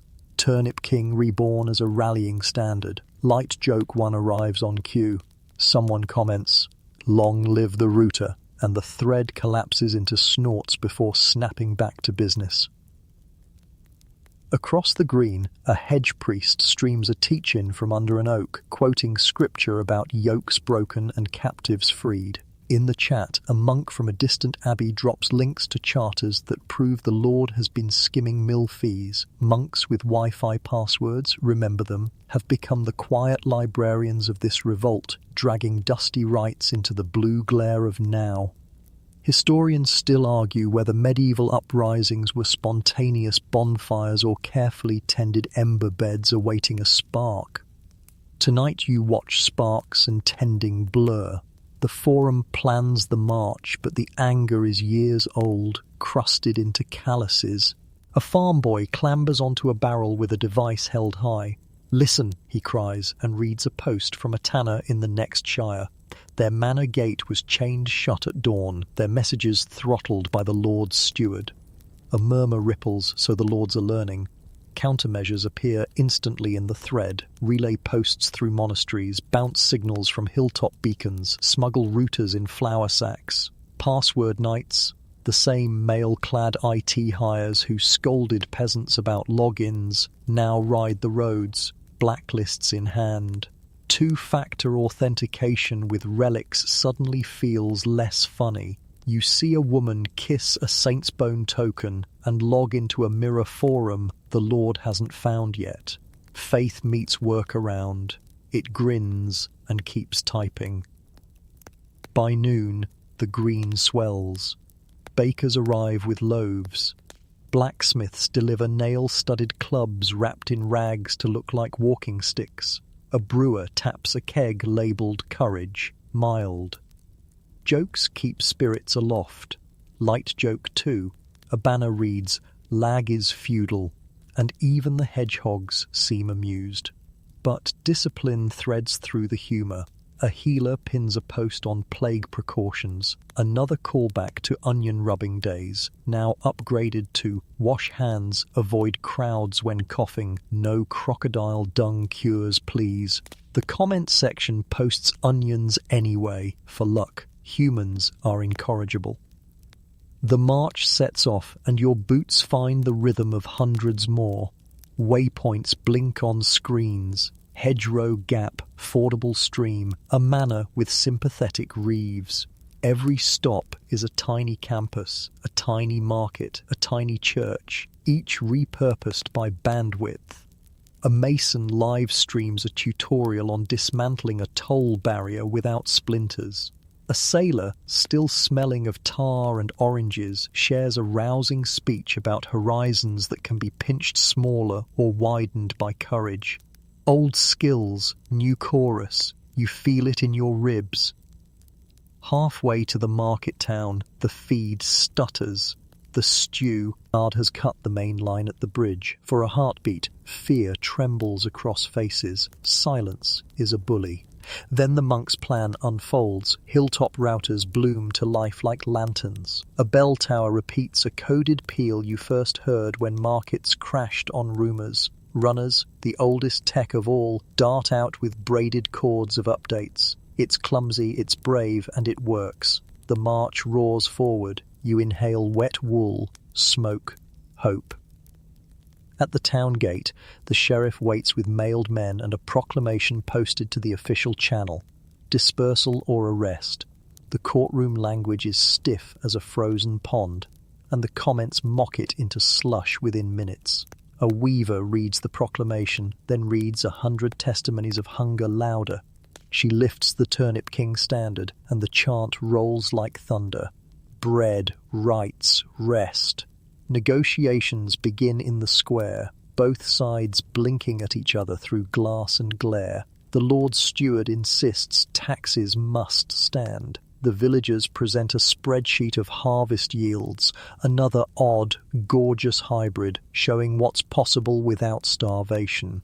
A clerk mutters that the figures look professional, with the suspicion of a man who thinks spreadsheets are witchcraft. A child steps forward, holds up a loaf baked in the shape of a heart, and the crowd, hard as nails a moment ago, softens exactly where it's still human. Then comes the swerve history always keeps loaded. A rider barrels in with a court order from the capital, its seal still warm. No compromise, arrest the ringleaders, seize devices. A shout, a shove, a pike clatters, a screen shatters on stone. The crowd heaves as if the earth itself hiccups. You smell panic beginning to sweat through leather. That is the old world's power. Steel, horses, paper with royal teeth. But the new world replies. Feeds that were only local flare globally. Castles, monasteries, ships, distant hamlets tune in. The bishop who warned against live-streamed sermons posts a single line, "I am watching." A knight, Sir Roland of all people, uploads a shaky clip pleading for restraint. A money changer pins an offer, interest-free loans if the tax is rolled back. Merchants sense the winds shift the way cats sense storms. Survival is a fine weather vane. The sheriff hesitates, which is the small door through which history sometimes walks. He lowers his hand. "Parley," he says, voice raw. The square exhales like a bellows. The steward sputters, but even he sees the comments, the witnesses, the floodlight of attention that no wall can keep out. He calculates, and for once his math includes shame. By dusk, the agreement is posted in words so plain they feel almost holy. Poll tax suspended for a year, mill fees audited by monks, corvée labour capped, a grievance board elected by the village and recognised by the Lord. Not the kingdom remade, not the chains shattered, but metal bent, measurably, undeniably. Historians still argue whether medieval revolts like the Jacquerie or 1381 achieved anything lasting or merely flared and failed. In this timeline, receipts are public and promises either live or die in light. The crowd reads, nods, saves screenshots. Trust, someone types, but cash. Light joke 3, cheap but deserved. The square laughs, weary and weirdly buoyant. When darkness folds down, bonfires prickle the fields. Mothers count children, smiths rub aching wrists. The miller ladles nettle soup into wooden bowls as if it were a feast. You sit on a step and watch the green glow of 100 screens dim to a few patient coals.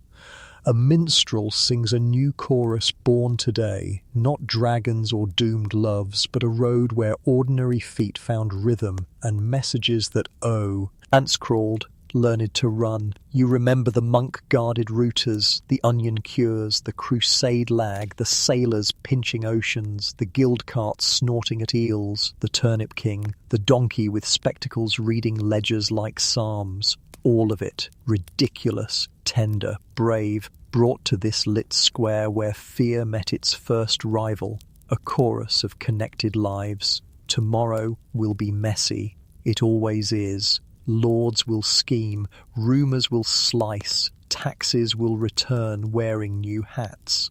But tonight, under stars that ignore hashtags, you feel the hush that follows a decision kept. The Wi-Fi hums, the bonfire purrs, and somewhere past the hedge a child sleeps with a banner under her pillow as if it were a lullaby. The village square glows softly in the hush after firelight, the churn of revolt settling into something gentler, like embers whispering their last heat into the night. You tread across trampled grass and mud, the banners of the turnip king slouched against barrels, their paint still wet but their energy slowly dimming. Children sleep curled on straw mats, their small faces lit by the faint green-blue of screens that finally, mercifully, have stopped buzzing. Mothers ladle nettle soup into wooden bowls, the steam twining with the scent of ash, and the men who roared for justice just hours ago now sit with shoulders slumped, heads bowed, tired but not broken. Above them the sky is velvet black, stars scattered like pinholes in parchment. The hum of the internet lingers here too, faint as bees in the rafters of a church, and you feel it settling under the stones, into the roots of the land, promising that messages will keep running long after feet falter. The monks who once guarded passwords like relics sit beside farmers and smiths, their devices dim on their laps, no longer weapons or shields, but simple lanterns of connection. You notice a boy tugging at his father's sleeve, pointing to a crude meme painted hastily on a wall. The sheriff drawn as a donkey in spectacles peering over scrolls. The crowd chuckles, a ripple of laughter that loosens the tension in their chests. Humour survives, always, and tonight it serves as the softest balm.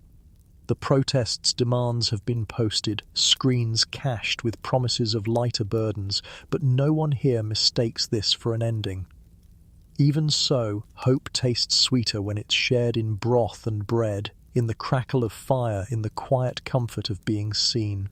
Historians still argue whether revolts are truly victories or just pauses before the next storm, but as you sit on a worn step, you sense that what happened here won't vanish. Into silence. The record is too alive, too immediate, preserved in glowing threads that no lord can burn.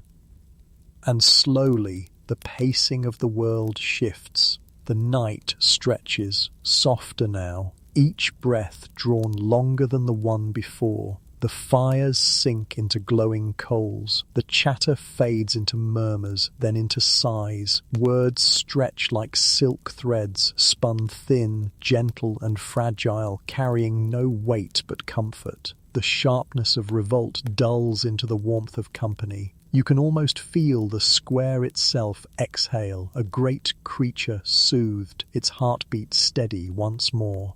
Close your eyes a moment, the soup's warmth lingering on your tongue, the cool night pressing at your skin, the stars sliding slowly overhead. The village is still awake, but drowsy, swaying, as though the entire world has tucked itself into bed. The Wi-Fi hums faintly, not as command, not as panic, but as lullaby. Steady, constant, promising tomorrow's voices will rise again, but for tonight they can rest. So you lean back against the stone wall, let your eyes half close, and drift with the square into that slow fade where torches burn low, where laughter softens, and where the last image you carry is of a glowing screen dimming gently on a wooden table, its light blending with fire's glow until both dissolve into sleep,